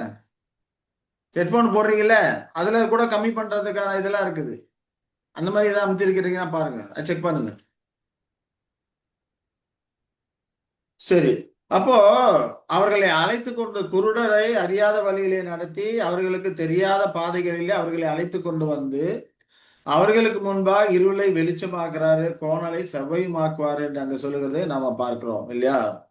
அப்ப இதெல்லாம் யாவேதோட சித்தமா இருக்குது. இந்த யாவேதோட சித்தம் மேசியாவின் கையினால் வாய்க்கக்கூடியதா இருக்குது அப்படிங்கிறத பார்க்கிறோம். சரி. அதில் தொடர்ந்து 49 9-10 வசனங்களை நாம படிக்கும்போது, கட்டுண்டவர்களை நோக்கி புறப்பட்டு போங்கள் என்றும், இருளில் இருக்கிறவர்களை நோக்கி வெளிப்படுங்கள் என்றும் சொல்லவும், நான் உம்மை காப்பாற்றி உம்மை ஜனங்களுக்கு உடன்படிக்கையாக ஏற்படுத்துவேன். அவர்கள் வழியோரங்களில் மேய்வார்கள், சகல மேடுகளிலும் அவர்களுக்கு மேய்ச்சல் உண்டாயிருக்கும் என்று சொல்லுவதை பார்க்கிறோம் இல்லையா? இப்ப கட்டுண்டவர்களே, ஆதாம் சாபத்திலாம் கட்டுண்டவர்களை நோக்கி புறப்பட்டு போங்கள் என்று சொல்றேன். அந்த கட்டப்பட்ட நிலை, அப்ப அவர்களை விடுவிக்கிறாரு. கட்டப்பட்ட நிலையிலிருந்து பரிசுத்த பெரும்பாதையிலே புறப்பட்ட போங்கள் என்று சொல்லாரு. இருளில் இருக்கிறவர்களை நோக்கி வெளிப்படுங்கள், மரண சிறையில இருளில் இருக்கிறவர்களை நோக்கி வெளியே வாங்க சொல்லி அங்க சொல்றதுக்கு, நான் உம்மை காப்பாற்றி உம்மை ஜனங்களுக்கு உடன்படிக்கையாக ஏற்படுத்துவேன் அப்படிங்கிறார். அப்ப இவர் தமிழ் ஆத்மா மரணத்தில் ஊற்றுதலின் விளைவாக இந்த காரியங்கள்லாம் இருக்கிறது. மரணத்திலிருந்து யாவே தேவன் அவரை காப்பாற்றி உயர்த்தல வைத்து இப்படி ஜனங்களுக்கு உடன்படிக்கையாக ஏற்படுத்துகிறேன் என்று அங்கு சொல்லுகிறதை நாம் பார்க்கிறோம். அவர்கள் வழி ஓரங்களில் மேய்வார்கள். இவர் அவர்களை வழிநடத்து போகும்போது வழி ஓரங்களில் மேய்வார்கள், சகல மேடுகளிலும் அவர்களுக்கு மேய்ச்சல் உண்டா இருக்கும் என்று அங்க சொல்லுகிறதை நாம பார்க்கிறோம் இல்லைங்களா? அப்ப இப்படி யாவே தேவன் வந்து யெஷுவா கிறிஸ்துவை நீ என் மேய்ப்பன் என்று சொல்லி அழைத்து கொண்டு தம்முடையவர்களை வழிநடத்துவதற்கு இங்கே ஏற்படுத்த செய்கிறார். இதெல்லாம் யாவே தேவனுடைய சித்தமா இருக்கிறது. மேசியாவின் கையினால் வாய்க்கக்கூடியதா இருக்கு. இப்படி வழிநடத்தி போகும்போது அவர்கள் பசியாய் இருப்பதும் இல்லை, தாகமாய் இருப்பதும் இல்லை, உஷ்ணமாகிலும் வெயிலாகிலும் அவர்கள் மேல் படுறது கிடையாது. அவர்களுக்கு இறங்குகிறவர் அவர்களை நடத்தி அவர்களை நீரூற்று இடத்திலே கொண்டு போய் விடுவார் என்று சொல்லுகிறத பார்க்கிறோம். ஆவிக்குரிய பசியா இருந்தாலும் சரி, ஆவிக்குரிய தாகமா இருந்தாலும் சரி, மாம்சீக பசியா இருந்தாலும் சரி, மாம்சீக தாகமா இருந்தாலும் சரி, அவருடைய ராஜ்யத்துல இதெல்லாம் இருக்காது. எந்த ஒரு குறைவும் இல்லாம அவர்களுக்கு அது கிடைக்கக்கூடியதா இருக்கும். உஷ்ணம், வெயில் எதுவுமே அவர்களை துன்புறுத்தாதபடிக்கு அந்த கிளைமேட்லாம் மாறி போகும். எல்லாமே அவருடைய ராஜ்யத்தில் நடக்கக்கூடியதா இருக்குது. அப்படி சரியான காரியத்துல அவர்களை கொண்டு போகணுங்கிறது யாவேதோட சித்தமா இருக்குது. ஏன்னா அவர்களுக்கு இறங்குகிறவரை அவர்களை வழிநடத்தி கொண்டு போகிறார். வழிநடத்தி கொண்டு போகிற அந்த மேய்ப்பன் எப்படிப்பட்டவரா இருக்கிறாரு? தன்னோட ஆடுகளுக்காக தன்னுடைய ஜீவனை கொடுத்தவரா இருக்கிறார். அப்படிப்பட்ட இறங்குகிறவர் தான் அவர்களை வழிநடத்தி கொண்டு போகிறாரு. அவர்களை நீரூற்றுகள் இடத்துல கொண்டு போய் விடுகிறார் என்று அங்க தீர்க்கதரிசி சொல்கிறதை நாம பார்க்கிறோம். அதற்கு ஏற்ற விதமாக தான் ஹோசியாவில் படிக்கிறோம். ஹோசியா 13-14 படிக்கும்போது, அவர்களை நான் பாதாளத்தின் வல்லமைக்கு நீங்களாக்கி மீட்பேன் அப்படிங்கிறார். அப்ப பாதாளம் அப்படிங்கிறப்போ இதைதான் ஏசாயாவை வேறு விதமா சொல்றார். மரண சிறையில் இருப்பவர்களை சிறையிலிருந்து விடுதலையாக்குறாரு. இப்ப பாதாளத்துல அப்படிங்கிறப்போ, பாதாளம் அப்படின்னா குழி, பிட் அப்படிங்கிற அர்த்தம் கொடுக்கக்கூடியதாக தான் அந்த வார்த்தை இருக்குது. அப்ப மரண சிறையில இருக்கக்கூடியவர்கள், மரண நித்திரைக்கு போனவர்கள், அவர்களை அந்த வல்லமைக்கு நீங்களாக்கி மீட்டெடுக்கிறாரு. அவர்களை மரணத்துக்கு நீங்களாக்கி விடுவிப்பேன் என்று அங்க சொல்லுகிறதை நாம பார்க்கிறோம். அப்ப மரணமே உன் வாதைகள் எங்கே, பாதாளமே உன் சங்காரம் எங்கே, மனமாறுதல் என் கண்களுக்கு மறைவானதா இருக்கும் என்று சொல்லுகிறதை நாம பார்க்கிறோம் இல்லைங்களா? சரி. அதே போல எசாயா 11:9 சொல்லும் போது, பரிசுத்த பர்வதமுக்கு தீங்கு செய்வாரும் கிடையாது, கேது செய்வாரும் இல்லை அப்படிங்கிறார். யாரும் யாருக்கும் தீங்கு செய்ய முடியாது. அப்படிப்பட்ட ஒரு ராஜ்யத்தை அங்க ஸ்தாபிக்கக்கூடியவரா இருக்கிறாரு. சமுத்திரம் ஜலத்தினால் நிறைந்திருக்கு போல பூமி கர்த்தரை அறிகிற அறிவினால் நிறைந்திருக்கிறோம். இதுவும் கர்த்தருடைய சித்தமா இருக்கு. யாவே தேவனுடைய சித்தமா இருக்கு. எல்லாரும் கர்த்தரை அறிகிற அறிவினால் நிறைந்திருக்கணும் அப்படின்னு யாவே தேவனுடைய சித்தமா இருக்குது. இந்த அவருடைய சித்தம் எல்லாம் கிறிஸ்துவின் கையினாலே வாய்க்கக்கூடியதா இருக்கும் அப்படிங்கிறத இங்க சொல்லுகிறதை நாம பார்க்கிறோம். அப்போ கர்த்தராக நான் நீதியின்படி உம்மை அழைத்து உம்முடைய கையை பிடித்து உம்மை ஜனத்திற்கு உடன்படிக்கையாக ஜாதிகளுக்கு ஒளியாக வைக்கிறேன், குருடரை அவர்கள் அறியாத வழியிலே நடத்தி கொண்டு போவீர் அப்படிங்கிற அந்த காரியங்கள் எல்லாமே அவருடைய ராஜ்யத்து நிறைவேறக்கூடிய ஒரு காரியமா இருக்கிறது. இதெல்லாம் தேவனுடைய சித்தமா இருக்கிறது. இந்த தேவனுடைய சித்தம் யெகோவாவின் கையினால் வாய்க்கும் என்று அங்க சொல்லுகிறதை நம்ம பார்க்கிறோம். அங்க அவர் நடத்தி கொண்டு போகிற அந்த பரிசுத்த பெரும்பாதை குறித்து சொல்லும்போது ஏசாயா 35 8 8 9 10 நம்ம படிக்கலாம் சிஸ்டர். ஏசாயா 35 8 9 10. அங்கே பெரும்பாதையான வழியும் இருக்கும், அது பரிசுத்த வழி எனப்படும். தீட்டுள்ளவன் அதிலே நடந்து வருவதில்லை. அந்த வழியில் நடக்கிறவர்கள் பேதையாய் இருந்தாலும் திசை கட்டு போவதில்லை. அங்கே சிங்கம் இருப்பதில்லை, துஷ்ட மிருகம் அங்கே போவதும் இல்லை, அங்கே காணப்படவும் மாட்டாது. மீட்கப்பட்டவர்களே அதில் நடப்பார்கள். கர்த்தரால் மீட்கப்பட்டவர்கள் திரும்பி ஆனந்த களிப்புடன் பாடி சீயோனுக்கு வருவார்கள். நித்திய மகிழ்ச்சி அவர்கள் தலையின் மேல் இருக்கும். சந்தோஷமும் மகிழ்ச்சியும் அடைவார்கள். சஞ்சலமும் தவிப்பும் ஓடிப்போம். பெரும்பாதையான வழி இருக்கும் என்று அங்க சொல்லுகிறதை பார்க்கிறோம். சரிங்களா? இதுதான் அவர்கள் அறியாத வழி. குருடரை அவர்கள் அறியாத வழியிலே நான் நடத்துறேன்னு சொல்றாரு இல்லையா? அவர்கள் சரியா அறியாத வழியிலே நடத்துறேன், அந்த அவர்கள் அறியாத பாதையிலே அவங்களை கொண்டு போறேன்னு சொல்லி சொல்றாரு இல்லையா? அது இந்த பெரும்பாதையான வழியா இருக்குன்னு சொல்லி பார்க்கிறோம். அது பரிசுத்த வழி. தீட்டுள்ளவன் அதில் நடந்து வருதலை இருக்கும். ஆனா அது தீட்டுள்ளவன் அதை கடந்து போவதில்லை. பரிசுத்த பெரும்பாதை முற்றுமுடிய தீட்டுள்ளவன் என்ன பண்ண மாட்டான், கடந்து முடிக்க மாட்டான், கடந்து போவதில்லை. ஏன்னா 100 வருஷத்தை இறுதியிலே அவன் மரித்து போயிடுவான்.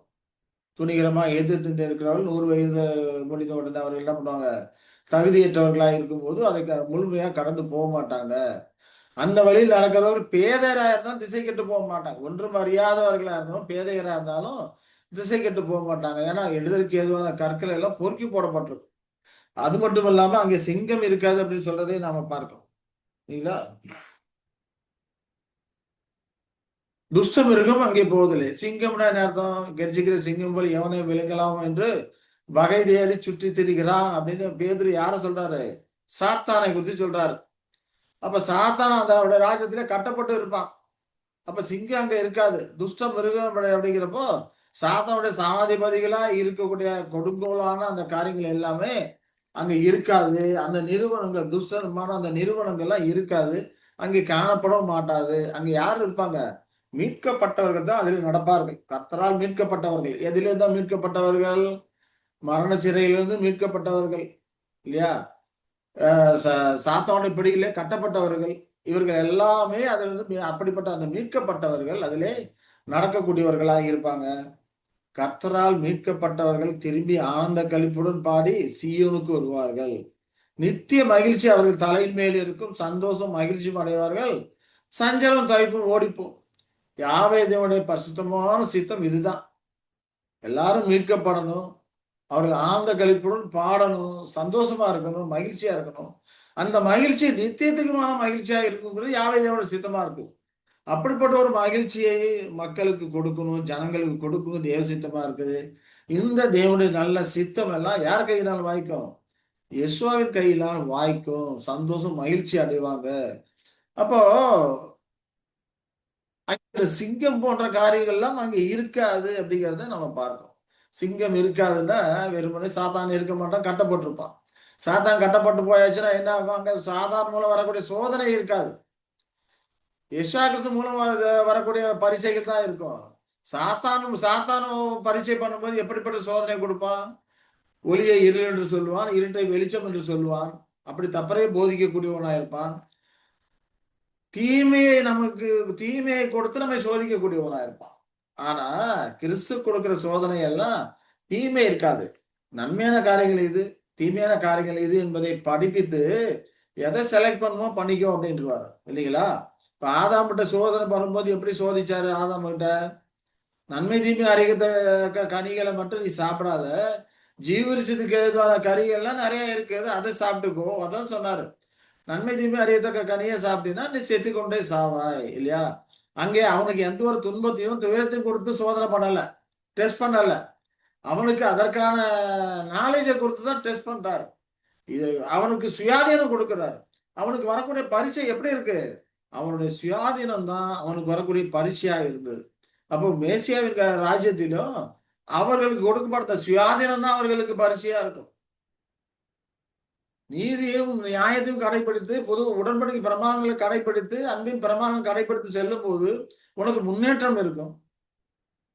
பாவ இயல்புகளை நடக்கணும்னா அதுல உனக்கு வேதனைகள், வருத்தம், வியாகுலம் பாவத்தின் விளைவாக வரக்கூடியதா இருக்கும். அப்ப எதை தெரிந்து கொள்ளணுமோ நீ அதை தான் தெரிந்து கொள்ளணும். அதுதான் அவங்களுக்கு வரக்கூடிய காரியம், சோதனை. தேவன் சோதிக்கப்படும் போது தேவன் யாருமே பொல்லாங்கெல்லாம் சோதிப்பவர் அல்ல. அவருடைய சோதனைகள் எல்லாமே சத்திய காரியங்களை வெளிப்படுத்தி அவர்களுக்கு சுயாதீனமாக எதை செய்யணும் விருப்பமோ அதை செஞ்சுக்க அப்படின்னு சுயாதீனத்தை கொடுக்கிறார் இல்லையா. அந்த சுயாதீனம் தான் அவர்களுக்கான பரீட்சையாவே இருக்குது. அப்ப சாத்தானா வரக்கூடிய அந்த சோதனை இருக்காது. சீரழிந்த பொதுமக்கள் மனப்பான்மை இருக்காது. ஏன்னா அவர்கள் சீரழிந்து போவதுக்கு ஏற்ற விதமான சுற்றுச்சூழல் இருக்காது.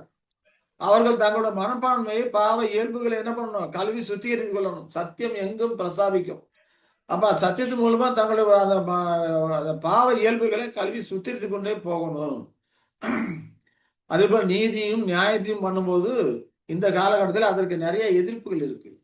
அதுல நிறைய நஷ்டங்கள் இருக்கும். நாம உண்மையா சத்தியத்தின் பிரகாரம் நடக்கும்போது நிச்சயமா நமக்கு என்ன இருக்கும்? நிறைய நஷ்டங்கள் இருக்கும். நிறைய பேர் நம்மளை ஏமாத்துவாங்க இல்லையா.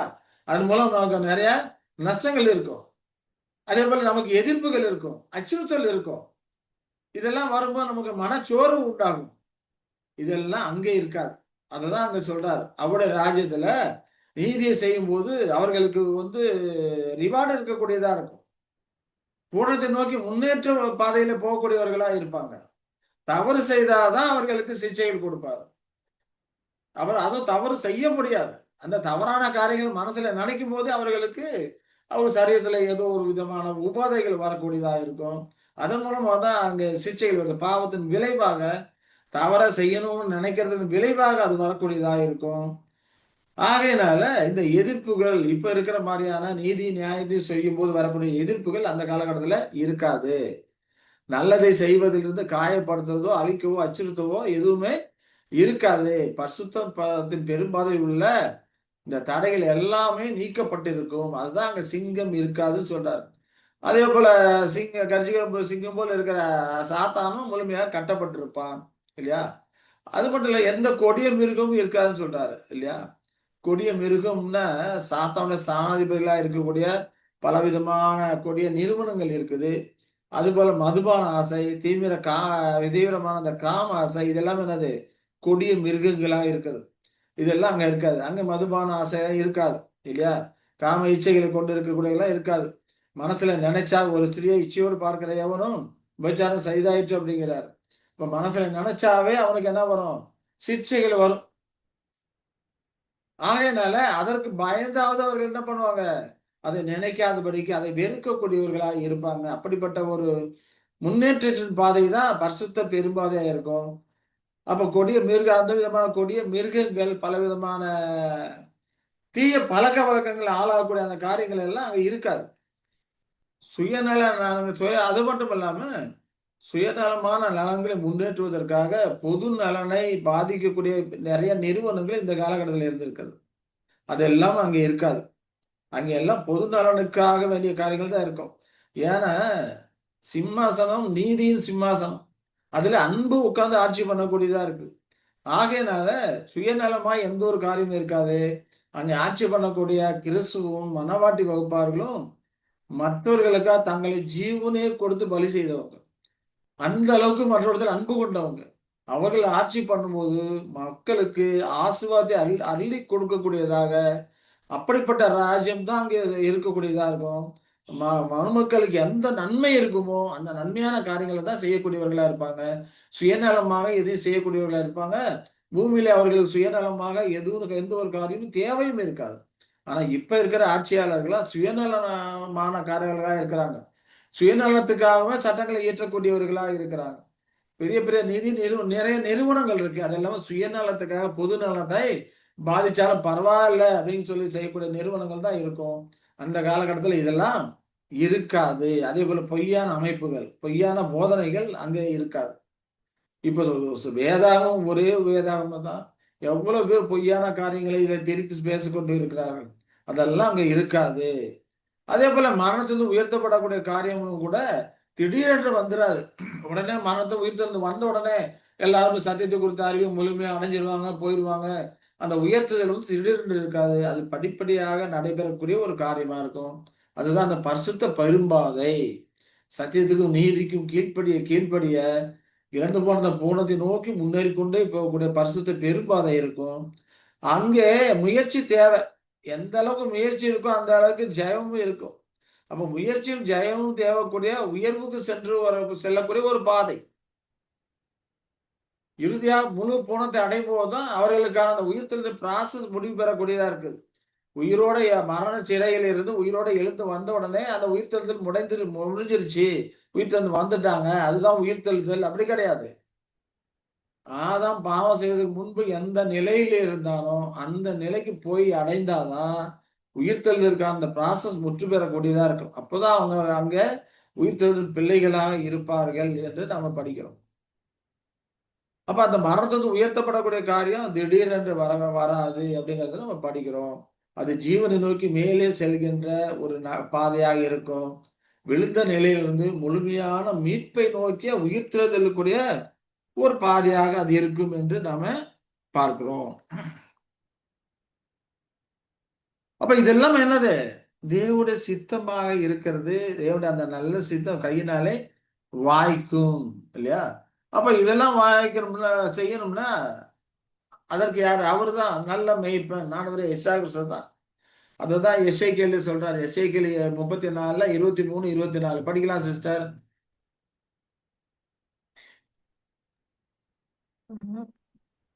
எசேக்கியேல் அவர்களை 34. கேட்கும்படி என் தாசனாகிய தாவீது என்னும் ஒரே மேய்ப்பனை நான் அவர்கள் மேல் விசாரிப்பாயிருக்க ஏற்படுத்துவேன்.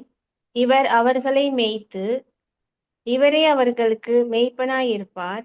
கர்த்தராகிய நான் அவர்களுக்கு தேவனாக இருப்பேன். என் தாசனாகிய தாவீது அவர்கள் நடுவில் அதிபதியாயிருப்பார்.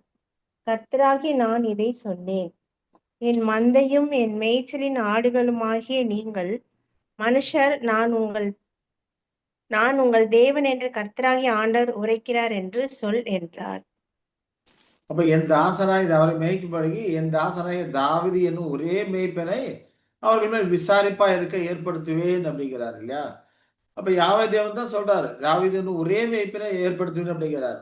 இந்த தாவீது வந்து யெஷுவா கிறிஸ்துவுக்கு அடையாளமா இருக்கிறார் அப்படிங்கிற காரியங்களை பார்ப்போம் இல்லைங்களா? ஏற்கனவே வந்து யெஷுவா கிறிஸ்துவை யாவேதனுடைய கிளை என்று சொல்லப்படுகிறது, தாவீதின் என்றும் சொல்லப்படுகிறது, தாவீதின் கிளை என்றும் சொல்லப்படுகிறது. இந்த வசனங்களை எல்லாம் நாம படித்தோம் இல்ல? யெஷுவா கிறிஸ்து சொல்லும்போது நானே நல்ல மேய்ப்பன், நல்ல மேய்ப்பன் தன் ஆடுகளுக்காக ஜீவனை கொடுக்கிறான் என்று சொல்லப்பட்ட பிறகு அவர் தம்முடைய ஜீவனை கொடுத்தார். அப்போ யாவே தேவன் இவர் தாவீது தான், இவரு தான் தாசனா இருக்கிறாரு. அந்த தாசனாகிய தாவீது அப்படிங்கிறப்போ இந்த தீர்க்க தரிசனம் எல்லாம் சொல்லும் போது தாவீது உயிரோட இல்லை, எப்போ இறந்து போயிட்டாரு. அப்ப என் தாசனாய் தாவீது என்னும் ஒரே மேய்ப்பனை நான் அவர்கள் மேல் விசாரிப்பாக இருக்க ஏற்படுத்துவேன் அப்படிங்கிறப்போ யெஷுவா கிறிஸ்துவை தான் என் தாசனாகிய தாவீது என்று சொல்லுகிறதை நாம பார்க்கிறோம் இல்லையா? இவர் அவர்களை மேய்த்து இவரே அவர்களுக்கு மேய்ப்பனா இருப்பாரு. அப்ப கர்த்தராக நான் அவர்களுக்கு தேவனா இருப்பேன் அப்படிங்கிறப்போ ஆனவரா யெஷுவா கிறிஸ்துவுக்கும் அவர் தேவன், அவர் மேய்க்கிற அந்த ஆடுகளுக்கும் அவர் தேவன். அப்ப இவருக்கு மேல அவர் இருந்து தேவனா இருப்பாரு. தாசனாய் தாவீது அவர்கள் நடுவிலே அதிபதியா இருப்பாரு. உலக மக்களுக்கு இஸ்ரவேல் ஜனங்களுக்கும் அவர்கள் மூலமா ஆட்சியின் ஆளுகை பண்ணக்கூடிய அந்த உலக மக்கள் யாருக்குமே இவர்கள் தாவீது அப்படிங்கிற யெஷுவா கிறிஸ்து அதிபதியா இருப்பாரு. அவர்களுக்கு மேல யாவே தேவன் தேவனாய் இருப்பாரு அப்படின்னு சொல்லி சொல்றாரு. அதே போல 31 வசனம் 34 30 சொல்லும்போது நீங்கள் எல்லாரும் மனுஷர்கள், என் மந்தை என் மேய்ச்சலின் ஆடுகளாகி நீங்கள் எல்லாரும் மனுஷர், நான் உங்கள் தேவன் என்ற கர்த்தரை ஆண்டவர் உரைக்கிறார் என்று சொல்லுகிறதை நாம பார்க்கிறோம் இல்லைங்களா? இதெல்லாம் யாருடைய சித்தமா இருக்கு? யாவே தேவன் சித்தமா இருக்கிறது. எஸ்ஆர்எஸ் மூலமாக அவர்களை மேய்க்கணுங்கிறது எஸ்ஆர்எஸ் யாவே தேவன் சித்தமா இருக்குது. அந்த நல்ல சித்தம் அவருடைய கையினாலே வாங்கிக்கக்கூடியதா இருக்கிறது அப்படிங்கிறத நாம பார்க்கிறோம். அதே போல எசேக்கியேலும் அந்த காரியத்தை குறித்து சொல்றாரு. எசேக்கியேல் 37ல 24, 25 வசனம் சொல்லும்போது, என் தாசனாய் தாவீது என்பவர் அவர்கள் மேல் ராஜாவா இருப்பார்.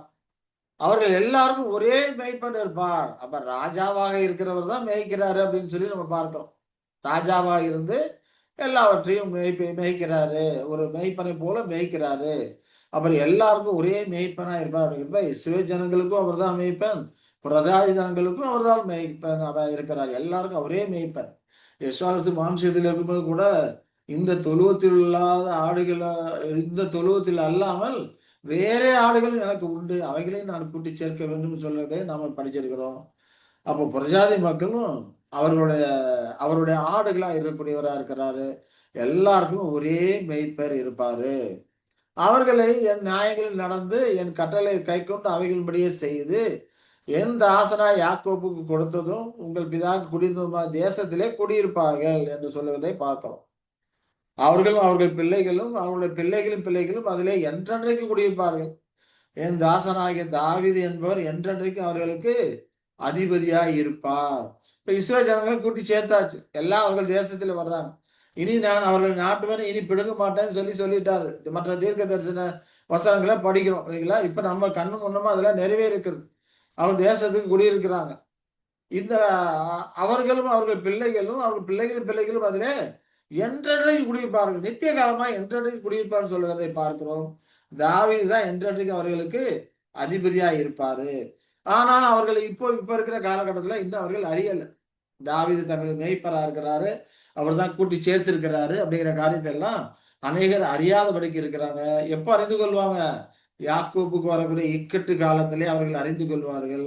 அப்படி அறிந்து கொண்ட அவர்கள் தான் இந்த வசனங்கள் யெஷாயா கொடுத்த காரியங்களை எல்லாம் வெளிப்படுத்துறாங்க அப்படிங்கிற காரியங்களை குறித்து நாம படித்து கொண்டிருக்கிறோம். அப்ப எல்லாருக்கும் ஒரே மேய்ப்பனாக தாவீதா இருக்கக்கூடிய ஆண்டவராக யெஷாயா அங்க இருக்கிறார் அப்படிங்கிறத நாம இதன் மூலமாக புரிந்து கொள்ளுகிறோம். அந்த மேய்ப்பன் எந்த அளவுக்கு நல்ல மேய்ப்பன் பார்த்தோம்னா, அவர் எப்படிப்பட்ட மேய்ப்பன் சொல்றாரு ஏசாயா 40:11.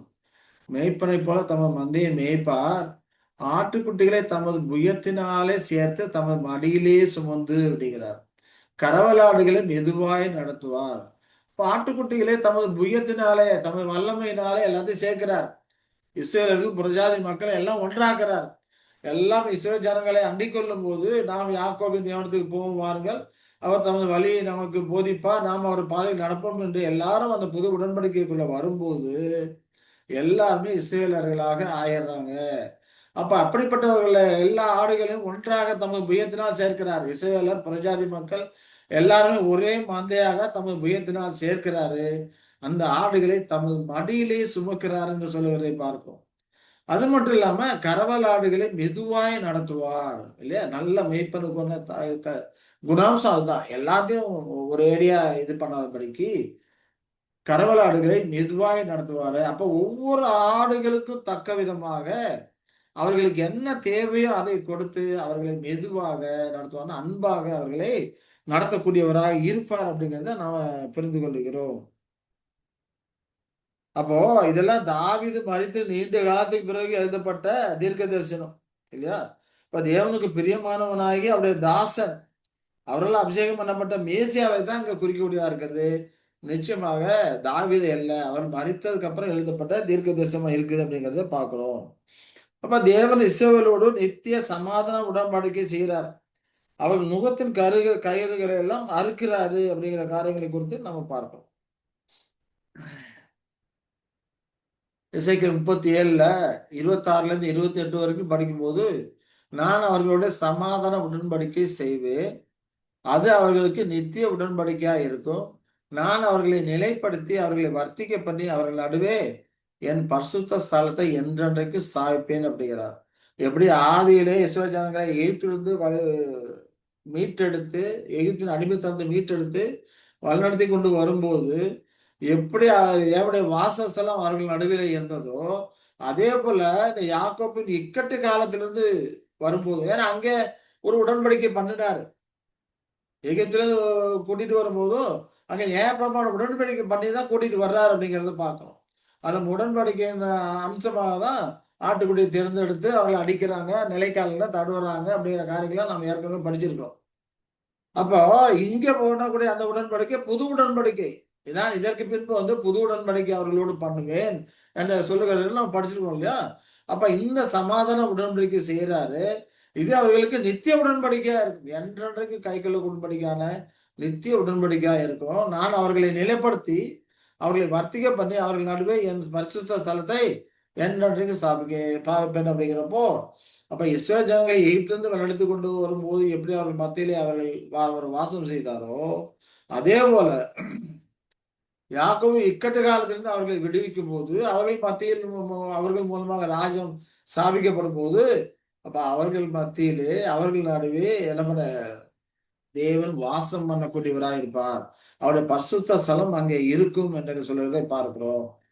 அப்ப 27ல படிக்கும்போது என் வாசஸ்தலம் அவரிடத்துல இருக்கும், நான் அவர்கள் தேவனாய் இருப்பேன், அவர்கள் என் ஜனமாய் இருப்பார்கள் என்று சொல்கிறதை பார்க்கிறோம். தேவனுடைய வாசஸ்தலம். அப்ப ஆதி காலத்துல எகிப்து அனுபவத்திலிருந்து கூட்டிட்டு வந்த காரியங்கள்லாம் பார்த்தோம்னா நிழல் அடையாளமா இருக்கிறது அப்படிங்கிறதெல்லாம் நம்ம படிக்கிறோம். அப்ப இப்ப யாக்கோபு இக்கட்டு காலத்திலிருந்து மீட்டு ரட்சித்து வரும்போது அதற்கு அந்த நிழல் அடையாளமாத்தோட நிறைவேறுதலாக இங்க இருக்கிறது. இங்க சாத்தானின் அடிமைத்தனத்தை மீட்டு எடுக்கிறார். அப்ப எகிப்தின் அடிமைத்தனம் அப்படிங்கிறப்போ பார்வோன் வந்து சாத்தானுக்கு அடையாளமா இருக்கிறான். சாத்தான ராஜ்யத்திலிருந்து அடிமைத்தனமா ராஜ்யத்திலிருந்து மீட்டெடுத்து கொண்டு வர்றாரு. அதே போல இங்க சாத்தானின் அடிமைத்தனத்திலிருந்து மீட்டெடுத்து கொண்டு வர்றாரு.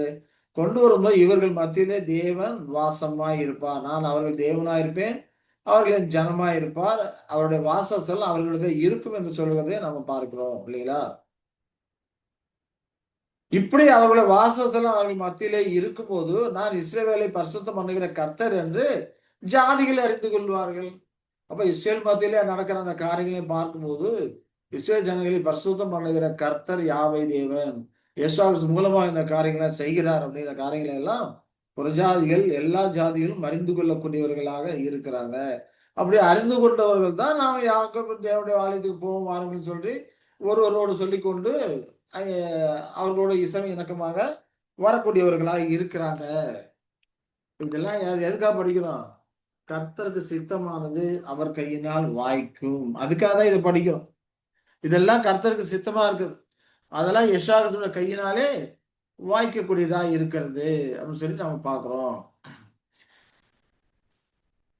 அதே போல சகரியா 13:7 பண்ணும்போது பட்டயமே என் மேய்ப்பெண் மேலும் என் தோழனாய புருஷன் மேலும் எலும்பு என்று சேனையில் கர்த்தர் சொல்லுகிறார். மேய்ப்பனை விட்டு அப்பொழுது ஆடுகள் சிதறி போகும், ஆனாலும் என் கரத்தை சிறுவர் மேல் திரும்ப வைப்பேன் அப்படிங்கிறார். இது எதை குறிக்கூடியதா இருக்கிறது? மேய்ப்பனை வெட்டுவேன் இல்லை பட்டையனே என் மேய்ப்பன் மேல் எலும்பு. என் மேய்ப்பன்னு யார சொல்றாரு? ஆண்டவரை யெஷுவா தான் சொல்றாரு மேய்ப்பன்னு அப்படிங்கிறது பார்க்கிறோம். அவர் தான் அவர் தோழனாக இருக்கிறாரு. அவர் மேல் பட்டயம் எலும்புன்னு சொல்றாரு இல்லையா? அப்ப மாம்சத்தில் இருந்த யெஷுவா கிறிஸ்துவை குறிக்கக்கூடியதா இருக்குது. மாம்சத்தில் இருக்கும்போது அவர் நல்ல மேய்ப்பனா தான் இருந்தார். இஸ்ரவேல் ஜனங்களை சத்தியத்தை அறிவுறுத்தி சத்தியத்துக்கு வெளிப்படுத்தி பரலோகத்துக்கான அந்த அழைப்பை கொடுக்கக்கூடிய ஒரு நல்ல மேய்ப்பனா தான் அவர் இருந்தாரு. ஆனாலும் அங்க என்ன பண்ணுது? மேய்ப்பனை வெட்டு அப்போது ஆடுகள் சிதறி போகும் சொல்லப்பட்ட காரியங்கள் நிறைவேறியது. ஆனால் யெஷுவா கிறிஸ்து சிலுவையில் அறைந்தார்கள். அப்பொழுது அவரை பின்பற்றினவர்கள் சிதறி போனார்கள். ஆனாலும் கூட என் கரத்தை சிறுவர் மேல் திரும்ப வைப்பேன் அப்படிங்கிறது போல அவர்கள் கள்ளங்கபடம் இல்லாத உத்தம இஸ்ரவேலர்களா இருந்தாங்க. சிறுவர்களைப் போல கள்ளங்கபடமற்றவர்களாக அவர்கள் இருந்தார்கள். அப்படிப்பட்ட அவருடைய சீசர்கள் மேல அப்போஸ்தலர்கள் மேல திரும்ப என் கரத்தை வைப்பேன். திரும்ப என் கரத்தை வைப்பேன் அவர்கள் வழி நடத்துவேன். எப்படி யாவே தேவன் யெஷுவா கையை பிடித்து அழைத்து போகிறாரோ அதே போல இவரும் அந்த சிறுவருமே என் கையை வைப்பேன், அவர்கள் அழைத்து போவேன் அப்படிங்கிறாரு. இது எப்பொழுது நடக்குது? பெந்தேகோஸ்தே நாளிலிருந்து அது நடக்கக்கூடியதா இருக்குது. தமது ஆவியை அருளி செய்து அவர்கள் வழி நடத்தி கொண்டு போகிறார் என்பதை பார்க்கிறோம். சகரியா 11:4 சொல்லும் போது என் தேவனாய கர்த்தர் சொல்லுகிறது என்னவென்றால் கொலையுங்கிற ஆடுகளை மேய்க்க கடவாய். அப்ப தம்மை ஜீவ பலியாய் யெஷுவா எப்படி தம்முடைய ஜீவனை பலியாக ஒப்பு கொடுத்தாரோ அதே அடிச்சுவடுகளே, அதே பாதையிலே தம்மை தாமே பலியா ஒப்பு கொடுக்கக்கூடிய அந்த கொலையுங்கிற ஆடுகளை மேய்க்க கடவாயின்னு சொல்றார். இதற்கு ஏற்ற விதமாக தான் பேதுரு சொல்றார் இல்லைங்களா? உயிர்த்தெழுந்து வந்ததுக்கு அப்புறம் என்னிடத்தில் அன்பா இருக்கிறாயா, சீமோனின் மகனே என்னிடத்தில் அன்பா இருக்கிறாயான்னு சொல்லி கேட்கிறார். அவர் இருக்கிறேன் ஆண்டவரேன்னு சொல்லும்போது என் ஆடுகளை மேய்ப்பாயாக. அப்போ கொடையுண்ட ஆடுகளை எல்லாம் மேய்க்க கடவா எனக்கு சொல்லப்படுகிறதை நாம் பார்க்கிறோம். இவர்களுக்கு மேலாக இருந்து ஆண்டவராய் யெஷுவா கிறிஸ்து அவர்களோடு கூட இருந்து அவர்களை மேய்க்கக்கூடியவராய் இருக்கிறாரு. காணக்கூடாத விதத்தில் அவர்களை மேய்க்கக்கூடியவராய் இருக்கிறாரு அப்படிங்கிற காரியங்களை எல்லாம் புரிந்து கொள்கிறோம். சகரியா 11:7 படிக்கும்போது கொலையுண்கிற மந்தையாக சிறுமைப்பட்ட உங்களை நான் மேய்ப்பேன். ஏன்னா கொலையுண்ணப்பட போகிறாங்க, நீதிக்காக சத்தியத்துக்காக தங்களை பலியாக ஒப்பு கொடுக்குறாங்க. யெஷுவாவுக்கு அடிச்சுவடியில் நடக்கும்படிக்கு இந்த பலியாக ஒப்பு கொடுக்கக்கூடியவர்களா இருக்கிறாங்க. அப்படிப்பட்ட கொலையுண்கிற மந்தையாகிய சிறுமைப்பட்ட அவர்களை நான் மேய்ப்பேன் அப்படிங்கிறார். அதான் கொலையுண்ண போறாங்களே, அப்புறம் என்னத்த மேய்க்கிறாரு இல்லையா? ஒரு கன்ஃபியூஷன் மாதிரி இருக்கு. அங்க 2 கோல்களை வைக்கிறார். ஒன்றுக்கு அனுக்கிரகம், இன்னொன்னுக்கு நிக்கிரகம் என்று பேரிட்டு மந்தையை மேய்க்கிறாரு. நிக்கிரகம் அப்படிங்கிறப்ப நீதியும் சத்தியத்தில் நடக்கும்போது, மற்றவர்கள் பிரசங்கம் பண்ணும்போது, யெஷுவா குறித்து அறிவிக்கும் போது பல விதமான எதிர்ப்புகள் வரும். அது நிக்கிரகம், அது அவரை தேவன் அனுமதிக்கிறாரு. அநேக உபத்திரங்கள் வழியா தான் தேவனுடைய ராஜ்யத்தில் பிரவேசிக்க முடியும் சொல்லப்பட்ட பிரகாரம் அது நிக்கிரகமான ஒரு கோலா இருக்கிறது. அனுக்கிரகம் அப்படிங்கிறப்போ உபத்திரங்கள் மத்தியிலும் தேவனாலே அவர்களுக்கு கிடைக்கக்கூடிய ஆறுதல் விசுவாசம் கிடைக்குது இல்லையா? அப்போ சொன்னாங்க பவுல் இந்த முள்ளு என்னை விட்டு நீங்க படிக்கு 3 தினம் ஜெபம் பண்ணேன். அது கர்த்தர் என் கிருபை உனக்கு போதும், உன் பலவீனத்தினுடைய பலம் பூர்ணமாக விளங்கும் அப்படிங்கிறார். அப்ப அவனுக்கு கொடுக்கப்பட்ட முள் நிக்கிரகமா இருக்கிறது, தேவனுடைய கிருபை அவனுக்கு அனுக்கிரகமா இருக்கிறது. அப்ப இந்த விதமாக மந்தையை பேரிட்டு மந்தையை மேய்த்து அவர்களை சரியானபடி அழைத்து கொண்டு போகிறார். ஏன்னா அவர்கள் கிடைக்கக்கூடிய ரிவார்டு மிகப்பெரிய ரிவார்டு. தெய்வீக சுபாவத்தை அடையக்கூடியவர்களா இருக்கிறாங்க. அவர்களை சரியான விதத்தில் மேய்க்கக்கூடியவராக அவர் இருக்கிறாரு அப்படிங்கிறத நாம பார்க்கிறோம்.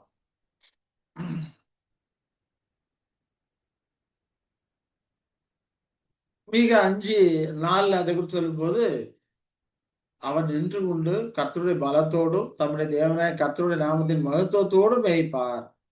ஆகையால் அவர்கள் நிலைத்திருப்பார்கள், அவர்கள் இனி பூமியின் எல்லைகள் பறைந்தும் மகிமைப்படுவார் என்று சொல்லுகிறதை பார்க்கிறோம்.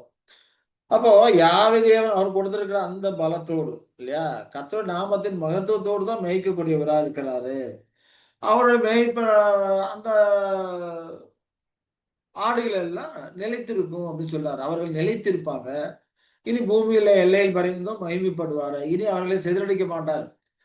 ஆகையினால நிலைத்திருக்கக்கூடியவர்களா இருப்பாங்க. அந்த நிலைத்திருப்பானது பூமியின் எல்லை பறைந்தும் அவரை மகிமைப்படும்படிக்கு இருக்கும் அப்படின்னு சொல்லி பார்க்கிறோம். யோவேல் 2:24 படிக்கும்போது களங்கள் தானியத்தால் நிரம்பும், ஆலையில் திராட்சை ரசம் எண்ணெயும் வழிந்தோடும், அந்த அளவுக்கு செழிப்பாக இருப்பாங்க சொல்றத பார்க்கிறோம். யோவேல் 2:27 நான் இஸ்ரவேல் நடுவிலே இருக்கிறவர் என்றும் நானே உங்கள் தேவனாய கர்த்தர் வேறொரும் இல்லை என்றும் அறிந்து கொள்வீர்கள், என் ஜனங்கள் ஒருபோதும் வெட்கப்படுவதில்லை என்று சொல்றதை பார்க்கிறோம். இதெல்லாம் நிறைவேறும். அப்ப இதெல்லாம் இனி நிறைவேறக்கூடிய காரியமா இருக்கிறது. இந்த காரியங்கள் எல்லாம் யாவே தேவனுடைய சித்தமா இருக்குது. இந்த யாவே தேவனுடைய சித்தம் அவர் கையினாலே வாய்க்கக்கூடியதா இருக்குது அப்படின்னு சொல்லி நம்ம புரிந்து கொள்கிறோம் இல்லையா? இப்ப யாவே தேவனுடைய சித்தம் அப்படிங்கிறப்ப ஒரு பரந்த கருத்துல பார்த்தோம்னா அவருக்கு ஒரு மனவாட்டி இருக்கணும் இல்லைங்களா? அப்ப ஏன்னா யெஷுவா கிறிஸ்து வந்து ஈசாக்கில் அடையாளப்படுத்தப்பட்டிருக்கு.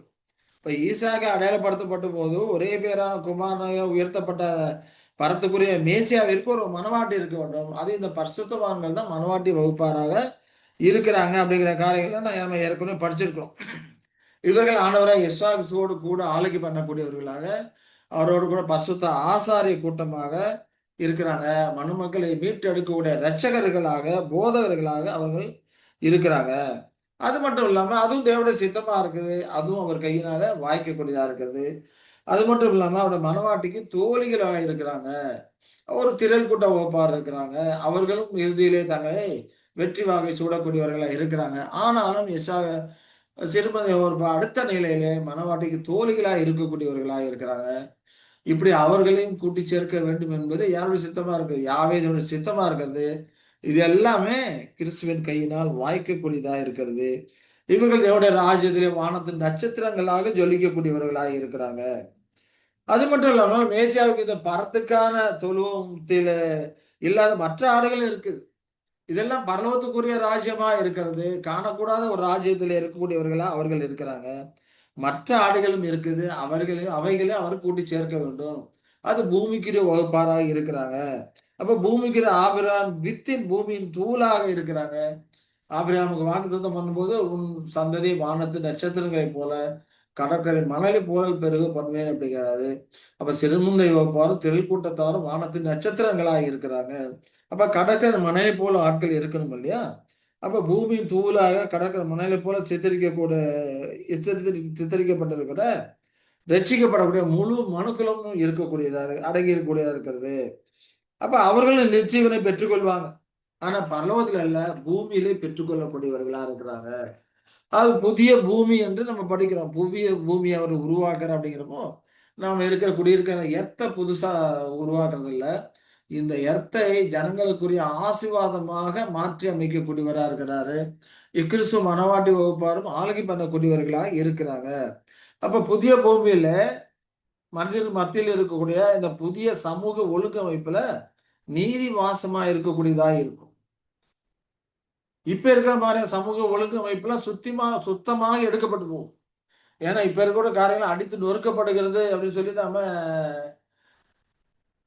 தானியல் தீர்க்க தரிசனத்தில் பார்க்கிறோம். கைகளால் பெயர்க்கப்படாத கல் பிறண்டு உருண்டு வந்து சிலையை நொறுக்குது. நொறுக்கி காற்று பறதலை போல தூளாக்கி சிலை இருந்த இடம் காணப்படாதபடிக்கு அடித்து கொண்டு போயிருது சொல்லி நம்ம படிக்கிறோம் அந்த தீர்க்க தரிசனத்துல.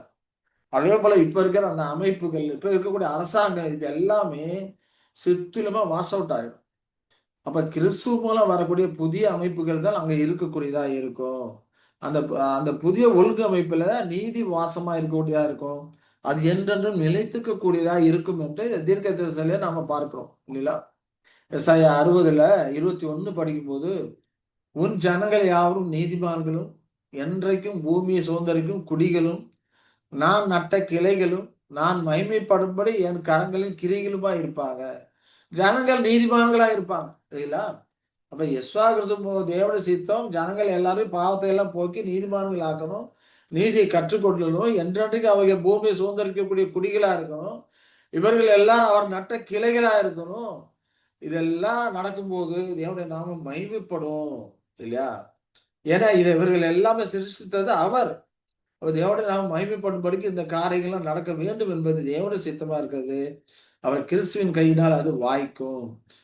அதே போல 17வது வசனம் எசாயா 65:17 படிக்கும்போது, இதோ நான் புதிய வானத்தையும் புதிய பூமியும் சிருஷ்டிக்கிறேன், முந்தினவைகள் இனி நினைக்கப்படுவதும் இல்லை, மனதில் தோன்றுவதும் இல்லை அப்படிங்கிறார். முந்தின காரியங்கள் சாத்தான அமைப்புகள் அதெல்லாம் இனி நினைச்சே பார்க்க மாட்டாங்க. ஏன்னா பாவத்தை வெறுக்கவும் நீதியை நேசிக்கவும் கற்றுக்கொண்டிருப்பாங்க. அதனால பாவமான காரியங்களை எதுவுமே நினைக்கவே மாட்டாங்க. நினைக்காதபடிக்கு அந்த அளவுக்கு பாவத்தை வெறுக்கக்கூடியவர்களா அவங்க படிக்கப்படுத்திருப்பாங்க. அந்த குணநலன்கள்லாம் படிக்கப்படுத்தப்பட்டிருக்கும். மனதிலே அதில் தோன்றாது.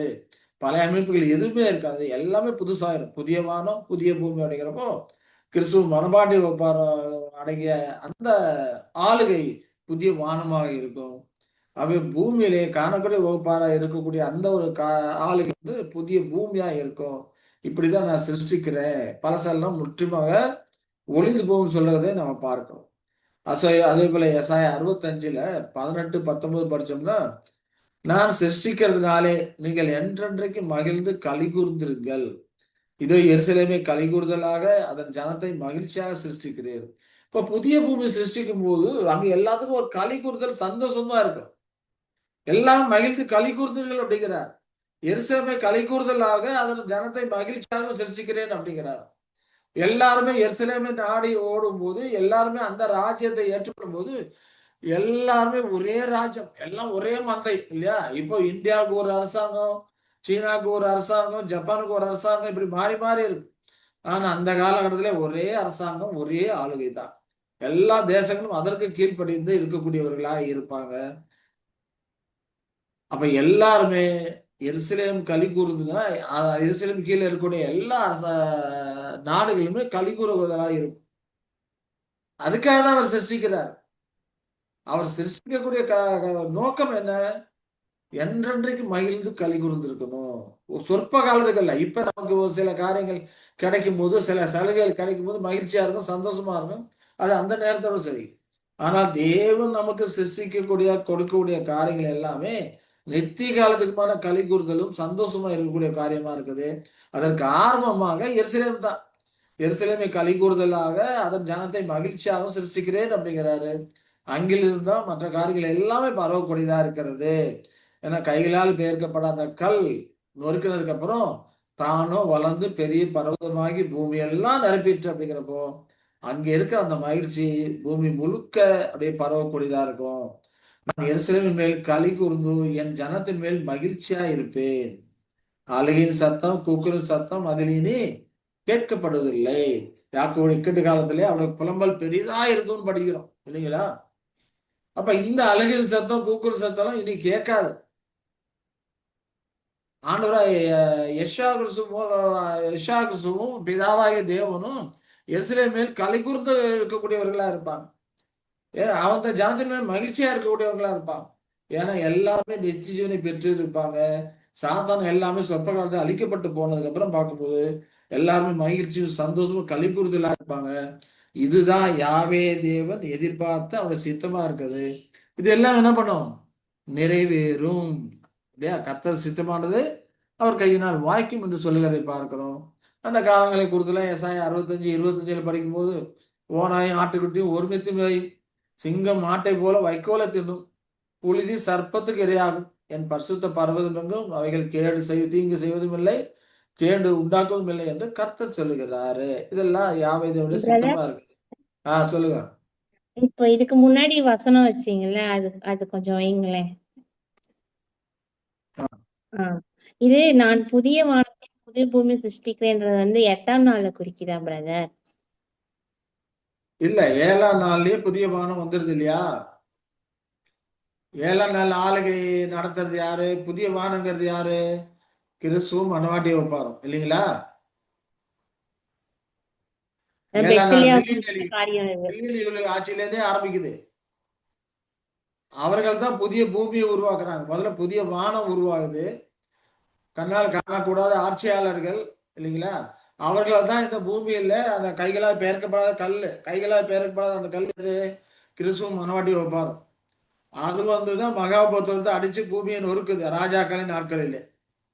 சரிங்களா? அப்ப பூமியில இருக்க அந்த அமைப்புகள்லாம் அழித்து நொறுக்கி போட்டுட்டு பெசிலியா காலத்துல புதிய பூமி உருவாகிறது. பெசிலியா காலத்துல உருவாக ஆரம்பிக்குது. அப்ப மில்லியன் யுகத்துல முழுவதுமாக புதிய வானம் புதிய பூமியில நிறைவேறும் முடிஞ்சிருது. 8ஆம் நாள் வரும்போது அங்கே எருசலேமை களி கூறுதலாக மகிழ்ச்சியா இருக்கும் இல்லையா? இந்த மகிழ்ச்சி சந்தோஷம் எல்லாம் இருக்கும்.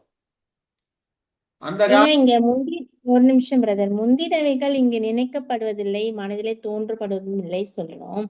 அப்போ வந்து சொற்ப காலத்துக்கு வந்து அங்க வேலையே இல்ல. அப்ப அந்த பழைய நினைவுகள் பழைய காரியங்கள் அவங்க மனசுல திருப்பி எழும் அப்படின்றத நம்ம வந்து சொற்ப காலத்துல இந்த புதிய வானம் கரெக்ட் கேக்குறாங்க. நான் புதிய வானம் புதிய பூமி எப்ப சிருஷ்டிக்க ஆரம்பிக்கிறாரு? யாக்கும் இப்பாட்டு காலத்துக்கு பின்னாடி, இக்கடி காலத்துக்கு அப்புறம் புதிய பூமி உருவாகுது. அதற்கு முன்னாலே புதிய வானம் உருவாகிறது இல்லையா? மில்லியன் யுக ஆரம்பத்திலேருந்தே புதிய வானம் உருவாகிறது. பெசிலியா காலத்துல புதிய பூமி தான் உருவாகுது. புதிய பூமியை சிருஷ்டிக்கிறாரு. புதிய வானத்தை வந்து அங்கே மில்லியன் யுக ஆரம்பத்திலே வந்துருது. பரசுவான்களை உயிர்த்தெழுதல் வரும்போதே அது ஆரம்பிச்சிருது இல்லைங்களா? புதிய வானம் ஆரம்பிச்சிருது. பெசிலியா காலத்துல இருந்து புதிய பூமி ஆரம்பிக்குது. அந்த புதிய பூமி ஸ்தாபிக்கப்படுது பூமியில, அப்படி எடுத்துக்கலாம். ஆமா, பூமியில தேவனுடைய ஆளுகை ஸ்தாபிக்கப்படுது இல்லையா? அப்ப அங்கிருந்து எருசலேம்ல தான் அங்க ஆரம்பிக்குது. அப்ப எருசலேம்ல இருந்தா இதெல்லாம் நீங்க அப்ப இந்த எருசலேம் ஆரம்பிக்குதுன்னா இங்க காரியம் முந்தினவைகள் நினைக்கப்படுதல் அப்படிங்கிறப்போ முந்தின ஆளுகைகள், இதற்கு முன்னால இருந்த ஆளுகைகள்லாம் இருக்கு இல்லையா, சுயநலமான ஆளுகைகள், அந்த நிறுவனங்கள், அதெல்லாம் இனி நினைக்கப்படாது, இனி தோன்றவும் தோன்றாது, வராது. இனி அதை கொண்டு வர முடியும். அப்படிப்பட்ட நிறுவனங்கள்லாம் மறுபடியும் கொண்டு வர முடியாது. சுயநலமான காரியங்கள் எல்லாம் இது நினைக்கப்படுறது இல்லை, மனதுல தோன்றதும் இல்லை அப்படிங்கிறார். அதெல்லாம் அழிக்கப்பட்டு போயிடும், மறுபடியும் அது எழும்பாது. புரியுதுங்களா சிஸ்டர்? சாத்தானின் நம்ம ஆளுகையில் வந்து இல்ல, எனக்கு இந்த இடத்துல ஒரு பெரிய டவுட் என்னன்னா, நம்ம வந்து திருப்பி வந்து அவங்க இருதயத்துல பாவம் செஞ்சாலே தெரிஞ்சிரும் அப்படின்னு நீங்க ஒரு இடத்துல சொன்னீங்க. அப்புறம் வந்து இந்த சொற்ப காலத்துல வந்து திருப்பி வந்து சாத்தான் அவுத்துவிடப்படும் போது நிறைய பேர் சாத்தானோட போவாங்க, நிறைய பேர் வந்து பாவம் செய்வாங்க அப்படி சொன்னீங்க. அப்போ வந்து திருப்பி அந்த பழைய நினைவுகள் வந்து அவங்களுக்குள்ள எழறதுக்கு வாய்ப்பு இருக்குல்ல. அப்போ இங்க முந்தினவைகள் இனி நினைக்கப்படுவதில்லைன்றது அரசாங்கத்தை குறிக்குதா இல்ல தனி நபரோட இருதயத்தை குறிக்குதா? மனதிலே தனிநபர் எப்பொழுதும் என்னைக்குதான் கொடுக்கணும். முந்தினவைகள் இனி நினைக்கப்படுவதில்லை என்று நினைக்கிறது யாரு? அரசாங்கமா நினைக்கும்? மனுஷங்க தானே நினைக்குவாங்க இல்லைங்களா? ஆஹ் அப்ப முந்தினவைகள் நினைக்கப்படுதலைன்னா சாத்தானின் ஆளுகையில் இருக்கக்கூடிய அந்த சுயநலமான காரியங்கள், பாவமான காரியங்கள், தப்பறையான காரியங்களை இனி நினைக்கப்படாது, மனதுல தோன்றாது. ஏன் தோன்றாது? மனசுல தோன்றனாவே உடனே சிச்சை வந்துருது இல்லையா?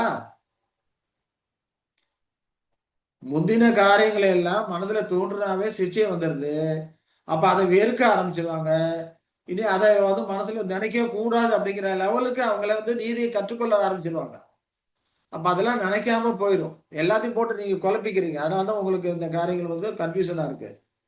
முந்தினவைகள் நினைக்கப்படுவதில்லைன்னா என்ன முந்தினவைகள்? முந்தின ஆளுகைகள், முந்தின ஆளுகைகள் இருந்த தீமையான காரியங்கள், பாவமான காரியங்கள் இல்லையா, இது எல்லாமே மறுபடியும் கொண்டு வர முடியாது. அது நினைச்சே பார்க்க மாட்டாங்க. ஏன்னா அதோட விளைவுகள் கொடுமையா இருந்தது அப்படிங்கிறத அங்கே நடக்க ஆசுவாதமான காரியங்களை நீதியும் செவ்வாய்மா நடக்கும்போது அவர்கள் வரக்கூடிய முன்னேற்றங்கள் இதெல்லாம் வரும்போது இதை வாஞ்சிக்கக்கூடியவர்கள் இருப்பாங்க. அதனால அதெல்லாம் என்ன பண்ணுவாங்க, இனி நினைக்க மாட்டாங்க அப்படிங்கறத அங்க சொல்றாரு. புரியுதுங்களா சிஸ்டர்? இன்னும் குழப்புதா? Okay brother, okay brother. இன்னும் திருப்தி ஆகலன்னு நினைக்கிறேன். இது அந்த ப்ராசஸ்ல வர்றது. புதிய பூமியை சிருஷ்டிக்கும் போது புதிய பேச இப்ப உயிரோட ஒருத்தங்க எழுந்து வர்றாங்க இல்லைங்களா? ஒரு உதாரணம் வச்சுக்கோ. உயிரோட ஒருத்தங்க எழுந்து வர்றாங்க. எழுந்து எழுந்து வரும்போது அவர்கள் வந்து தான் எப்படி மறிச்சாங்க எல்லாம் தெரியும். அப்ப உயிரோட இருக்கக்கூடியவங்க கிறிஸ்துவை அறிந்திருப்பாங்க. உயிரோட வரக்கூடியவங்களுக்கு கிறிஸ்துவை குறித்த காரியங்கள்லாம் அறிவுறுத்துவாங்க, வெளிப்படுத்துவாங்க இல்லைங்களா? அப்ப அவர்களுக்கு பாவ இயல்புகள் இருந்தும் ஏற்கனவே என்ன இயல்புகள் இருக்கிறாங்களோ அதில் தான் வெளியே வருவாங்க. அந்த பாவ இயல்புகள் மனசுல தோன்றும் போது அவங்க சரீரத்துல ஏதோ ஒரு விதத்துல அந்த பாவத்தின் விளைவாக சில உபத்திரவங்கள், துன்பங்கள் வரும். பாவம் செய்ய முடியாது. என் பரிசுத்த பர்வதவங்க தீங்கு செய்வாரும் இல்லை, கேடு செய்வாரும் இல்லை இல்லைங்களா? பாவம் செய்யறதுக்கு ஒருத்தன் கையை ஓங்கினானா கை அப்படியே ஸ்டன் ஆகி நின்று போகுதுன்னு வச்சுக்கோங்க. ஏற்கனவே ஒரு தீர்க்கதரிசிக்கு விரோதமாக ஒரு ராஜா கையை தூக்குறான் இல்லையா? கையை தூக்கும்போது தூக்குன கை அப்படியே நின்று போயிருது. அப்ப அதுக்கு என்ன ரெமடி, அங்க என்ன நடக்குதுன்னு நம்ம ஏற்கனவே படிச்சிருக்கிறோம். அந்த ராஜா தன்னோட அந்த வருத்தத்தினால கை வலிக்கும் இல்லையா, கையை தூக்குன அவனை பிடியுங்கள். ராஜா என்ன சொல்றான்? அவனை பிடியுங்கள். தீர்க்கதரிசி ராஜாக்கு விரோதமாக அந்த பலிபீடத்துக்கு விரோதமாக தீர்க்கதரிசி சொல்றான். உடனே ராஜா என்ன பண்றான்? அவனை பிடிக்கும் சொல்லி கையை நீட்டுறான். கையை நீட்டினோன்னா கையை அப்படியே நின்று போகுது. மடக்க முடியல, ஒன்றும் பண்ண முடியல. ஒரு கையை நீட்டி வச்சிருந்தோம்னா 5 நிமிஷத்துக்கு கூட நம்மளால வைக்க முடியாது. கை பயங்கரமா வலிக்க ஆரம்பிச்சிடும். அவன் அந்த வேதனையில அவன் என்ன பண்ணுவான்? தீர்க்கதரிசி சொல்றான், எனக்கா தேவனாய கர்த்தரை நோக்கி மன்றாடுங்க அப்படின்னு சொல்லி ஜெபம் பண்ண சொல்றான். அந்த தீர்க்கதரிசி ஊக்கமாக ஜெபம் பண்ணான். ஏற்கனவே படிச்சிருக்கோம் அந்த காரியங்கள்லாம். ஊக்கமா ஜெபம் பண்ணதும் அவனுக்கு சரியா போயிருது இல்லையா? இனி அந்த தீமையான காரியங்கள் செய்ய அவன் முயற்சிப்பானா? அதை நினைச்சு பார்ப்பானா?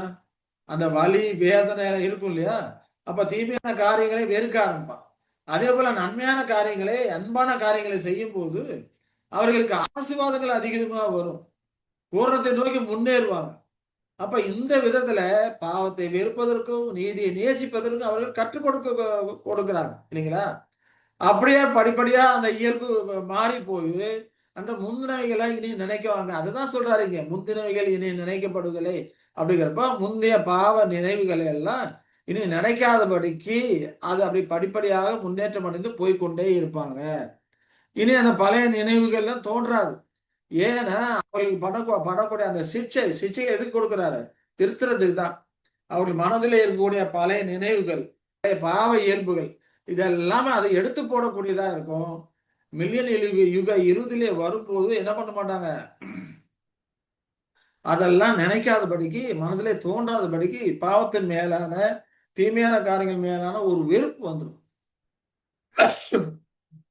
நீதி மேலான ஒரு வாஞ்சை வர ஆரம்பிக்கும். இந்த பயிற்சியில நீங்க அந்த சொற்ப காலத்துல யாரெல்லாம் அங்க போவாங்க அப்படின்னா, இந்த பயிற்சியில சிலர் வெளிப்படையாக கீழ்ப்படிவாங்க, இறுதிபூர்வமாக கீழ்ப்படிய மாட்டாங்க. உதாரணத்துக்கு பார்த்தோம்னா, வெளியில பார்த்தோம்னா டிராபிக் நம்ம வண்டி டூ வீலர்ல போயிட்டு இருக்கிறோம். அநேகர் செய்யக்கூடிய தவறு இதான். டூ வீலர்ல போகும்போது சிக்னல் போட்டாங்க, ரெட் சிக்னல் போட்டாச்சு, நின்று போகும். ஆனா சுத்தி முத்தி பார்ப்பாங்க. அதான் வண்டி தான் ஒன்றும் வரலையே, எதாப்புல ஒன்றும் வரலையே அப்படின்ட்டு டிராபிக் கான்ஸ்டபிள் இல்லை அப்படின்னா உடனே போயிடுவாங்க, மீறி போயிடுவாங்க. அவன் இருந்தானாக்கா என்ன பண்ணுவாங்க, உடனே தேங்கி நிற்பாங்க இல்லைங்களா? அப்ப என்ன அர்த்தம், இந்த ரூல்ஸ் அண்ட் ரெகுலேஷன்லாம் நம்முடைய நன்மைக்காக போட்டதாச்சு, நாம அதை கடைபிடிக்கணுங்கிற அந்த நீதியான எண்ணங்கள் அங்க இல்லை. அதற்கு தண்டனை வருது, ஆகையினால போலீஸ்காரன் இருந்தா ஃபைன் பண்ணிடுவான், ஆகையினால நிற்போம். போலீஸ்காரங்க இல்லைன்னா ஃபைன் போடுறதுக்கு ஆள் இல்லை, போயிடுவோம். இப்படிப்பட்ட ஒரு மனநிலையை வளர்த்து கொள்ளக்கூடியவர்கள் இங்கேயும் இருப்பாங்க. நமக்கு பிரச்சனைகள் வருது, பாவத்தை நினைச்சா பிரச்சனைகள் வருது, ஆகையினால நாம அந்த உடன்படிக்கைக்கு கீழ்ப்படியல, புது உடன்படிக்கை பிரமாணம் கீழ்ப்படியலைன்னா பிரச்சனை வருது, அதனால கீழ்ப்படிஞ்சு போவோமே, கீழ்ப்படிச்சோம்னா ஆசீர்வாதங்கள் வருது, அப்படி போயிடுவாங்க. இருதயத்துல அந்த அன்பு இருக்காது, அந்த அன்பு டெவலப் ஆகாது இல்லைங்களா? இப்படி இருக்கும்போது இப்படிப்பட்டவர்கள் தான் சாத்தான் கட்டவிழ்த்து விடப்படும் போது அங்கே சாஞ்சிருவாங்க. ஆனா இன்னும் பெரும்பாலான ஆட்கள் என்ன பண்ணுவாங்க, அன்பையும் இருதயத்துல டெவலப் பண்ணிக்கிட்டே வருவாங்க. தியாக அன்பை இருதயத்தை டெவலப் பண்ணிக்கிட்டே வந்து அங்கே அது படிக்கப்படுத்தும் போது, சாத்தான் கட்டவிழ்த்து விடப்படும் போது அவர்கள் அந்த பக்கம் சாஞ்சி போக மாட்டாங்க அப்படின்னு பார்க்கிறோம் இல்லைங்களா? இப்ப முந்தினவைகள்லாம் இனி நினைக்கப்படுதல் அப்படிங்கிற இந்த பாவ இயல்புகள்லாம் எல்லாத்துலயுமே எடுக்கப்பட்டு போயிடும், படிப்படியாக எடுக்கப்பட்டு போயிடும். நீதி எல்லாருமே கற்றுக்கொள்வாங்க. நீதியை கற்றுக்கொள்ளாதபடிக்கு யாரும் பூரணத்துக்கு வர முடியாது. நீதி எல்லாமே கற்றுக்கொள்வாங்க. அங்க என்ன இருக்காது, தியாக அன்பு இருக்காது. தியாக அன்பை டெவலப் பண்ண இருக்க மாட்டாங்க. நீதியை கற்றுக்கொண்டா மற்றும் மற்ற சமுத்திரம் ஜலத்தினால் நிறைந்திருக்கும், பூமி கர்த்தரை அறிகிற அறிவினால் நிறைந்திருக்கும். அதே போல நீதி கற்றுக்கொள்வார்கள் இல்லையா? அவருடைய நியாயத்தீர்ப்பு நடக்கும்போது பூஜ்யகிருத குடிகள் நீதியை கற்றுக்கொள்வார்கள். எல்லாருமே நீதியை கற்றுக்கொண்டு இருப்பாங்க. எங்க மில்லியன் இறுதியிலே பூரணத்தை அடையக்கூடிய எல்லாருமே நீதியை கற்றுக்கொண்டிருப்பார்கள். ஆனா அங்க இருக்கிற சோதனைகள் எப்படிப்பட்ட சோதனைகள்? தீமை செய்வதற்கான சோதனைகள் அல்ல, நன்மையான காரியங்களை செஞ்சியா செய்யலையா. வெள்ளாடு செம்மறியாடு அந்த உண்மையில என்ன படிக்கிறோம், தீமை செஞ்சிட்ட அப்படின்னா இல்லையா? அப்படி கிடையாது. பசியா இருந்தேன் எனக்கு சாப்பாடு கொடுக்கல, தாகமா இருந்தேன் எனக்கு தண்ணி கொடுக்கல, அப்படின்னா என்ன அர்த்தம்? நன்மையான காரியங்களை நீ செய்யல, நீதியான காரியங்களை செஞ்சிருக்கிற, அன்பான காரியங்களை நன்மையான காரியங்களை நீ என்ன பண்ணல, டெவலப் பண்ணல, அதை நீ செய்யல இல்லையா? ஒருவன் நன்மை செய்ய அறிந்தவனா இருந்தும் நன்மை செய்யாதே போனால் அது அவனுக்கு பாவமாக எண்ணப்படும். எங்க படிக்கிறோம், ஞாபகம் இருக்கா? யாக்கோபு 4 கடைசி வசனம் பாருங்க.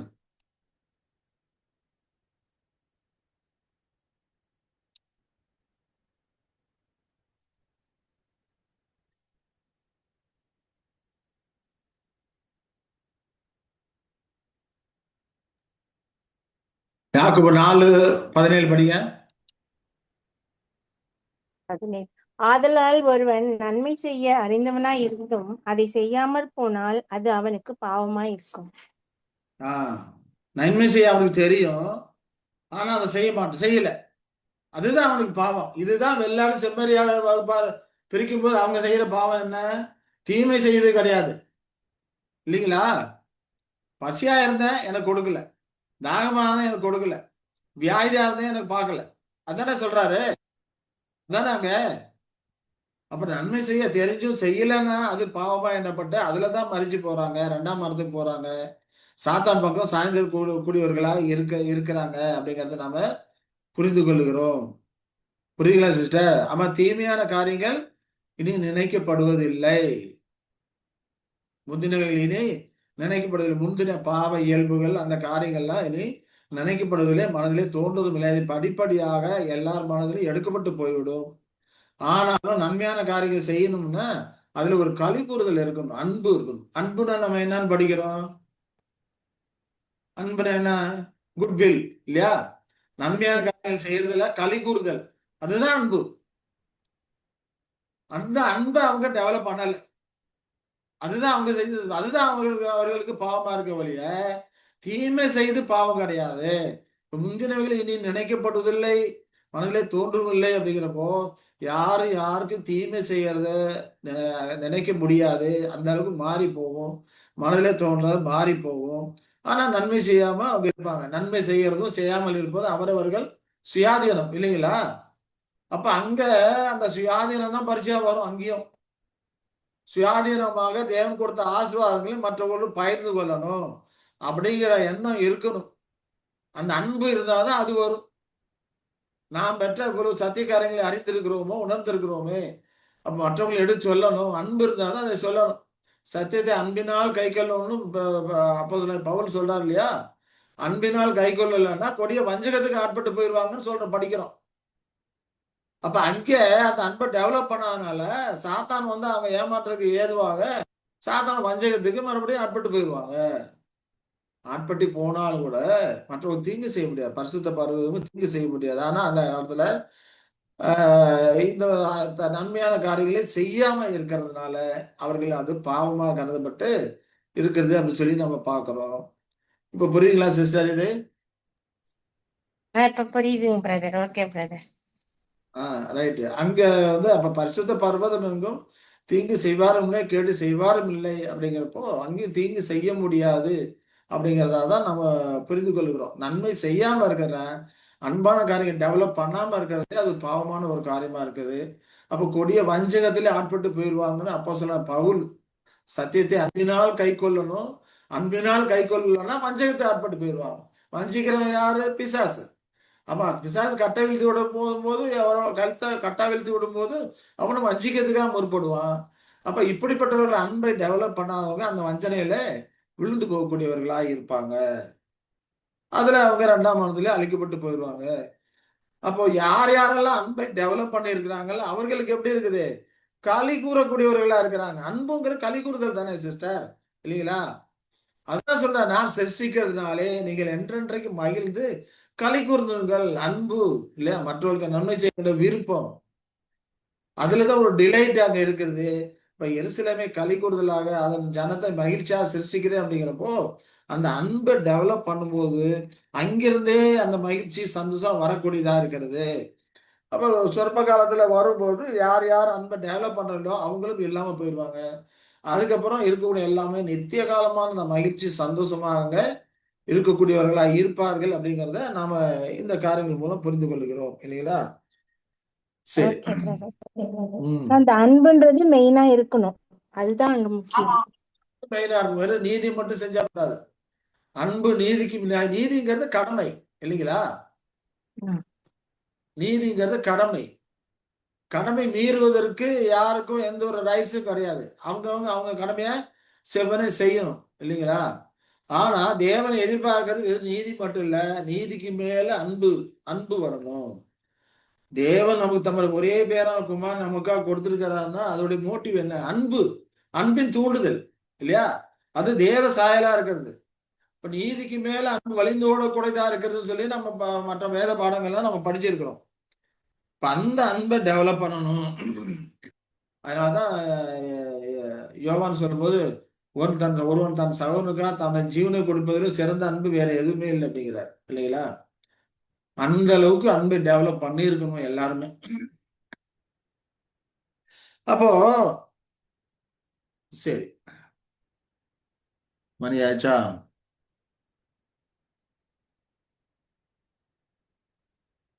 இந்த ஒரு ஒரு ஒரு இன்னொரு 10 மினிட்ஸ் முடிச்சிடலாம். அதான் இங்க சொல்றாரு, ஓனாய் மாட்டுக்குட்டி ஒருமித்து மேயும் அப்படிங்கிறப்போ, ஓனாய் போன்ற கன்னியான குணம் கொண்டவர்கள், ஆட்டுக்குட்டியை போல தாழ்மையான குணம் கொண்டவர்கள், சிங்கத்தை போல கொடூரமான குணம் கொண்டவர்கள், இவர் எல்லாமே என்ன பண்ணுவாங்க, ஒருவருக்கு ஒரு இசைவு இணக்கமா ஜீவிக்கக்கூடியவர்களா இருப்பாங்க. அன்பு இல்லைன்னா இசைவு இணக்கமா ஜீவிக்க முடியுமா? அந்த குணநலன்கள்லாம் அதெல்லாம் அந்த ராஜ்யத்துல எடுக்கப்பட்டு மாறி போகும். அந்த குண இயல்புகள்லாம் மாற்றும்படிக்கு கிறிஸ்துவ மனவாட்டியை அவருக்கு தேவையான சிகிச்சைகளை கொடுத்து அந்த இயல்பை எல்லாம் மாற்றி எல்லாத்தையும் அன்புக்குள்ள கொண்டு வருவாங்க இல்லைங்களா? எல்லாரும் இசை இணக்கமாக ஜீவிக்கக்கூடியவர்களா, அப்படிப்பட்ட குணம் கொண்டவர்கள் இசை இணக்கமாக ஜீவிக்கக்கூடியவர்களா இருப்பாங்க. யாரும் யாருக்கும் தீங்கு செய்ய முடியாது, தீங்கு செய்வதும் இல்லை, கேடு உண்டாக்கவும் இல்லை என்று கர்த்தர் சொல்லுகிறாருங்கிறத நாம பார்க்கிறோம். இந்த காரியங்களை குறித்து நம்ம ஏற்கனவே படிச்சிருக்கோம். அதே போல இந்த புதிய வானம் புதிய பூமி படைக்கும் போது ஏசாயா 66, 22, 23 சொல்லும் போது, நான் படைக்க போகிற புதிய வானம் புதிய பூமி எனக்கு முன்பாக நிற்பது போல உங்கள் சந்ததியும் உங்கள் நாமும் நிற்கும் என்று கர்த்தர் சொல்லுகிறார் இல்லையா? இப்ப இந்த சந்ததி என்னன்னைக்கு இருக்கும், புதிய வானம் புதிய பூமி என்னன்னைக்கு இருக்கிறது போல அது இருக்கும் அப்படிங்கிறார். அப்ப மாதந்தோறும் ஓய்வு நாள் தோறும் மாம்சமான யாவரும் எனக்கு முன்பாக தொழுது கொள்வார்கள். அப்ப என்ன அர்த்தம்? பண்டிகை இல்ல, பண்டிகையை குறித்து நாம படிக்கிறோம் இல்லைங்களா? பண்டிகை குறித்து பார்த்தோம்னா அனுதினமும் இருக்கக்கூடிய பண்டிகை இருக்கு, வாரந்தோறும் பண்டிகை இருக்குது, மாதந்தோறும் பண்டிகை இருக்கு, வருஷந்தோறும் பண்டிகை இருக்குது. தேவன் எதுக்காக பண்டிகை எல்லாம் கொடுக்குறாரு இல்லையா? ஒரு கேள்வி எழுது. எல்லாமே தேவனோடு சகோதர சகோதரர் எல்லாமே ஒருவருக்கு ஒரு ஐக்கியமாக இசைவு இணக்கமா இருந்து தேவனை தொழுது கொண்டு சந்தோஷம் மனம் மகிழ்ச்சியமா இருக்கணுங்கிறதுக்காக தான் பண்டிகை எல்லாம் தேவன் வச்சிருக்கிறார். ஒருவருக்கும் இசைவு இணக்கமா இருக்கும், அன்பா இருக்கும். அன்பு எந்த அளவுக்கு அதிகமா இருக்கும் அங்கே மகிழ்ச்சி களி கூறுதலும் இருக்கும். எல்லா இடத்துலயும் அந்த அன்பு இருக்கும்போது அந்த மகிழ்ச்சி களி கூறுதல் அபரிதமா இருக்கும். அப்ப தேவனுடைய அன்பை கருத்தில் கொள்ளும் போது இன்னும் தேவனத்துல கொண்ட அந்த தெய்வீக போற்று பயபக்தி, தேவனத்துல கொண்ட அன்பு எல்லாம் அபரிதமா இருக்கும். அந்த மகிழ்ச்சிக்கு ஈடு இணையே கிடையாது. அப்படிப்பட்ட ஒரு மகிழ்ச்சி என்றைக்கு இருக்கும் சொல்லிதான் நமக்கு சொல்லப்படக்கூடிய ஒரு காரியமா இருக்கு. நித்திய மகிழ்ச்சி அவர்கள் தலைமையில் இருக்கும் என்று சொல்றாருன்னு பாக்குறோம் இல்லையா? ஏன்னா அந்த காலகட்டத்துல சங்கீதக்காரன் சொல்றாரு 37, 9, 10, 11 படிக்கும் போது, பொல்லாதவர்கள் அறுப்புண்டு போவார்கள், கர்த்தருக்கு காத்திருக்கிறவர்களோ பூமியை சுதந்திரத்துக் கொள்வார்கள். அப்ப பொல்லாதவர்கள் எல்லாமே இல்லாம போயிடுவாங்க, அறுப்புண்டு போவாங்கன்னா இல்லாம போயிடுவாங்க. அந்த மில்லியன் ஆட்சியிலே ஆரம்பம் முதல் கடைசி வரைக்கும் இருக்கக்கூடிய அந்த காலங்கள்ல பொல்லாதவர்கள் இல்லாம போயிடுவாங்க, அறுப்புண்டு போயிடுவாங்க. ஆனா கர்த்தருக்கு காத்திருந்தாங்க பூமியை சுதந்திரத்துக் கொள்ளக்கூடியவர்களா இருப்பாங்க. அதாவது இன்னும் கொஞ்ச நேரம் தான். அப்போ துன்மார்க்கன் நீரான் அவன் சாந்தி உற்று விசாரித்தாயானால் அவன் இல்லை. ஏன்னா எல்லாம் அறுப்புண்டு போனதுக்கு அப்புறம் இனி அவர்களை குறித்து நினைக்கவும் முடியாது இல்லையா? பலவைகளை எல்லாம் மறந்து போயிடும். அப்ப இனி சாத்தானுக்கு இருந்த காரியங்களை எல்லாம் நம்ம நினைக்க வேண்டிய அவசியம் இல்லை, அதெல்லாம் இல்லாம போயிடும். அவன் சாந்தி உற்று விசாரித்தாயானால் அவன் இல்லை, ஜீவன் அற்று போயிட்டாங்க, இல்லாம போயிடுவாங்க, அதை அறுப்புண்டு போயிடுவாங்கன்னு சொல்லி நாம பாக்குறோம். ஆனா சாந்த குணமுள்ளவர்கள் பூமியை சுதந்திரத்து மிகுந்த சமாதானத்தினால் மனம் மகிழ்ச்சியாய் இருப்பார்கள் என்று சொல்லுவதை நாம பார்க்கிறோம். சரி, அதே போல சங்கீதம் 37 சொல்றாரு, 22 இருந்து 22, 23, 24, 38 படிக்கும் போது, அவரால் ஆசிரிக்கப்பட்டவர்கள் பூமியை சுதந்திரத்துக் கொள்வாங்க, சபிக்கப்பட்டவர்களும் அறுப்புண்டு போவாங்க இல்லையா? அப்ப நல்ல மனுஷனோட நடைகள் கர்த்தரால் உறுதிப்படும், அவனுடைய வழிகள் மேல் அவர் பிரியமா இருக்கிறார் அப்படிங்கிறப்போ இதெல்லாம் முதல்ல மெய்ப்பனா இருந்து அவரை வழிநடத்தக்கூடிய அந்த காரியங்களை குறித்தெல்லாம் இங்க அழகா சொல்றாரு. நல்ல மனுஷன் அப்படிங்கிறப்போ யார் நல்ல மனுஷன்? அன்பை யார் டெவலப் பண்றாங்களோ அவங்கதான் நல்ல மனுஷன். அவங்கதான் மற்றவர்களுக்கு நல்லது செய்யணும்னு நினைக்குவாங்க இல்லைங்களா? அன்புங்கிறது முதல்ல யார் மூலமா உண்டாகுது? தேவன் மேலமா உண்டாகுது. தேவன் தம்மோட ஒரே பேரான குமாரனை கொடுத்து அன்பு இன்னது என்று விளங்க பண்ணி இருக்கிறார் இல்லையா? காட் இஸ் குட்னு படிக்கிறோம். ஆண்டவரே யெசாயா சொல்லும்போது கூட என்னை நல்லவன் என்று சொல்வானே, தேவன் ஒருவர் தவிர நல்லவன் ஒருவனும் இல்லை அப்படிங்கிறார். அப்ப அன்போட ஆரம்பமே அங்கதான். அவர் தம்முடைய ஒரே பேரான குமாரனை கொடுத்திருக்கிறார். அதை காட்டிலும் சிறந்த அன்பு வேற என்ன இருக்க முடியும்? ஒண்ணுமே கிடையாது. நாம நம்முடைய பிள்ளைகளுக்காக நம்முடைய ஜீவனை கொடுப்போம், மற்றவர்களாக நம்முடைய பிள்ளையை கொடுக்கறதுக்கு நம்ம விரும்புவோமா? விரும்ப மாட்டோம் இல்லையா? ஆனா அவர் தம்முடைய ஒரே பேரான குமாரனை கொடுத்திருக்கிறார். அன்பு இன்னதென்று அதன் மூலமா தான் விளங்கிக் கொள்ளக்கூடியதா இருக்கிறது.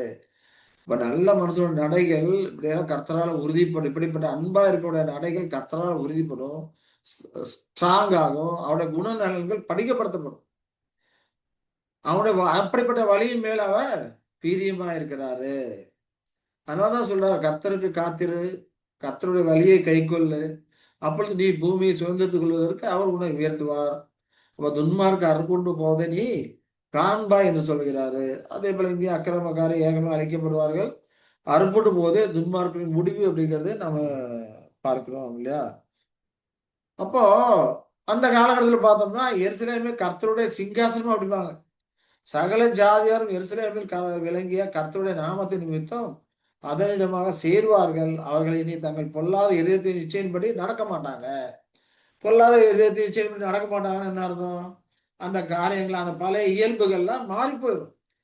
சிக்ஷைகளை கொடுத்து எல்லாத்தையும் மாற்றி அமைச்சுடுவாரு. பழையவைகளை எல்லாமே மறந்து போவாங்க. இனி பழையவைகளை நினைக்க மாட்டாங்க. பழைய இயல்புகளை, பழைய குணநலன்களை. இப்ப ஒருத்தன் தண்ணிக்கு அடிமையா இருக்கான், போதைக்கு அடிமையா இருக்கிறான், இல்ல தீய பழக்கம் அடிமையா இருக்கிறான், இது எல்லாமே மாறி போகும். இனி அதை நினைக்கவே மாட்டான் இல்லையா? அப்படி எல்லாமே பழசான காரியங்கள் எல்லாமே மாறி போகும். அவர்கள் இனி தங்கள் பொல்லாத இதயத்தின் இச்சையின்படி இனி அவங்க என்ன பண்ண மாட்டாங்க, நடக்கவே மாட்டாங்க. அந்த அளவுக்கு எல்லாம் மாறி போகும். எருசலேம் கர்த்தருடைய சிங்காசனமா இருக்கும். அங்கிருந்து தான் ஆளுகை இருக்கும் அப்படின்னு சொல்லி நம்ம பார்க்கிறோம். சகல ஜாதிகள் எருசலேம் விளங்கிய கர்த்தருடைய நாமத்தை நிமித்தம் அதனிடமாக சேரக்கூடியவர்களா இருப்பார்கள் என்று நம்ம படிக்கிறோம். அப்ப இந்த விதமாக சகல பரிபூர்ணமும் அவருக்குள்ளே வாசமா இருக்கு. அவர் சிலுவையிலே யாரு கொலைசேர் 1:19-20 படிக்கும்போது சகல பரிபூர்ணமும் அவருக்குள்ளே வாசமா இருக்கு. யாருக்குள்ள? ஆண்டவரே யெஷுவா கிறிஸ்துவுக்குள்ளே வாசமா இருக்கு. அவர் சிலுவையில் சிந்தின ரத்தத்தினாலே சமாதானத்தை உண்டாக்குறார். அது மட்டும் இல்லாம பூலோகத்தில் உள்ளவர்கள் பரலோகத்தில் உள்ளவர்கள் எல்லாருமே அவர் மூலமாய் தமக்கு ஒப்புராக்கி கொள்ளவும் அவருக்கு பிரியமாயிற்று. அப்ப பரலோகத்தில் இருக்கிறது, பூமியில இருக்கிறது எல்லாமே இயேசுவா கிறிஸ்து மூலமாக தம்மோடு ஒப்புராக்கி கொள்வதற்கு அவருக்கு பிரியமாயிற்று. இதான் கர்த்தருடைய சித்தம். இந்த கர்த்தருக்கு சித்தமானது அவர் கையினால வாய்க்கும் என்று சொல்லுகிறதை நாம் பார்க்கிறோம். சகல சம்பூர்ணமும் அவருக்குள்ளே தான் வாசமா இருக்கிறது. எல்லாமே எது மூலமாக, எதன் விளைவு? சிலுவையில் சிந்தின ரத்தத்தின் விளைவு. பரலோகத்தில் உள்ளவைகளை யாரு? அந்த விழுந்து போன தூதர்கள் இருக்கிறாங்க. அவர்களுக்கு ஒரு நியாய தீர்ப்பு காலம் வச்சிருக்கிறாரு. இவ்வினி காலத்திலே அவர்களும் மனம் திரும்பின விழுந்து போன தூதர்கள்லாம் மறுபடியும் தேவனோடு ஐக்கியமாகும் இல்லைங்களா? இதெல்லாம் அவர் சிலுவையில் சிந்தின ரத்தத்தினாலே கிடைக்கக்கூடியதா இருக்கு, சமாதானத்தை உண்டாக்கக்கூடியதா இருக்குது அப்படிங்கிறத அழகாக அப்புறம் சொன்னாங்க பவுல் சொல்றதை நம்ம பார்க்கிறோம். எபேசியர் 1:9-10 சொல்லும்போது காலங்கள் நிறைவேறும் போது விளங்கும் நியமத்தின்படி பரலோகத்தில் இருக்கிறவர்கள் பூலோகத்தில் இருக்கிறவர்கள் சகலமும் கிறிஸ்துக்குள்ளே கூட்டப்படணும். தமக்குள்ளே தீர்மானத்தின் தம்முடைய தயவுல சேர்த்ததின் ரகசியத்தை எங்களுக்கு அறிவித்தார். இப்ப பரலோகத்தில் இருக்கிறவர்கள் பூலோகத்தில் இருக்கிற எல்லாமே கிறிஸ்துக்குள்ளே கூட்டணும். எல்லாம் ஒரே மந்தையும் ஒரே மெய்ப்பனாக சொல்றாரு இல்லையா? வானத்துக்குரிய ராஜ்யத்தில் இருக்கிற காணக்கூடாதவர்கள், கிறிஸ்துவும் மனவாட்டி வைப்பாரும் தெளிக்கூட்டத்தார் இவர்களும் தேவதூதர்கள் எல்லாமே காணக்கூடாதவர்களாக இவர்கள் பூலோகத்தில் இருக்கிற சகலமே கிறிஸ்துக்குள்ளே கூட்டப்படணும். ஒரே இசைவு இணக்கமா இருக்கணும். எல்லாத்தையும் இணைக்கிறது என்னது? அன்பு, தியாக அன்பு அப்படிங்கிறத எல்லாத்தையும் இணைக்கக்கூடியதா இருக்கிறது. எல்லாமே கிறிஸ்துக்குள்ளே கூட்டப்படக்கூடியதா இருக்குது. இது யாரு எதனா படிக்கிறோம்? தமக்குள்ளே தீர்மானித்திருந்த தம்முடைய தயவுள்ள சித்தம். அப்ப இந்த யாவேதோட இந்த தயவுள்ள சித்தம் இவர் கையினாலே வாய்க்கக்கூடியதா இருக்கு அப்படின்னு சொல்லி நாம பார்த்தோம். இது எல்லாமே சரியான விதத்தில் நிறைவேறக்கூடியதா இருக்குது. அதுதான் அங்கே 10ஆம் அதிகாரத்துல 10வது வசனத்தை படிக்கிறோம். கர்த்தருக்கு சித்தமானது அவர் கையினால் வாய்க்கும் என்று சொல்லப்பட்ட பிரகாரம் எல்லாமே அவர் கையினால் வாய்க்கக்கூடியதா இருக்கிறது அப்படிங்கிறத நாம புரிந்து கொள்ளுகிறோம். சரி, மீதி இருக்கிற காரியங்களை கர்த்தர் சித்தமானால் நாம் அடுத்த வாரம் தொடருவோம். அன்பின் தேவன் நம்மை ஆசீர்வதித்து வளர்த்துவாராக. ஆமென். இப்ப இதுல ஏதாவது கேள்விகள் இருக்குங்களா? சரி, கேள்வி ஒண்ணும் இல்லைன்னா நாம இதோட முடித்துக் கொள்ளலாம்.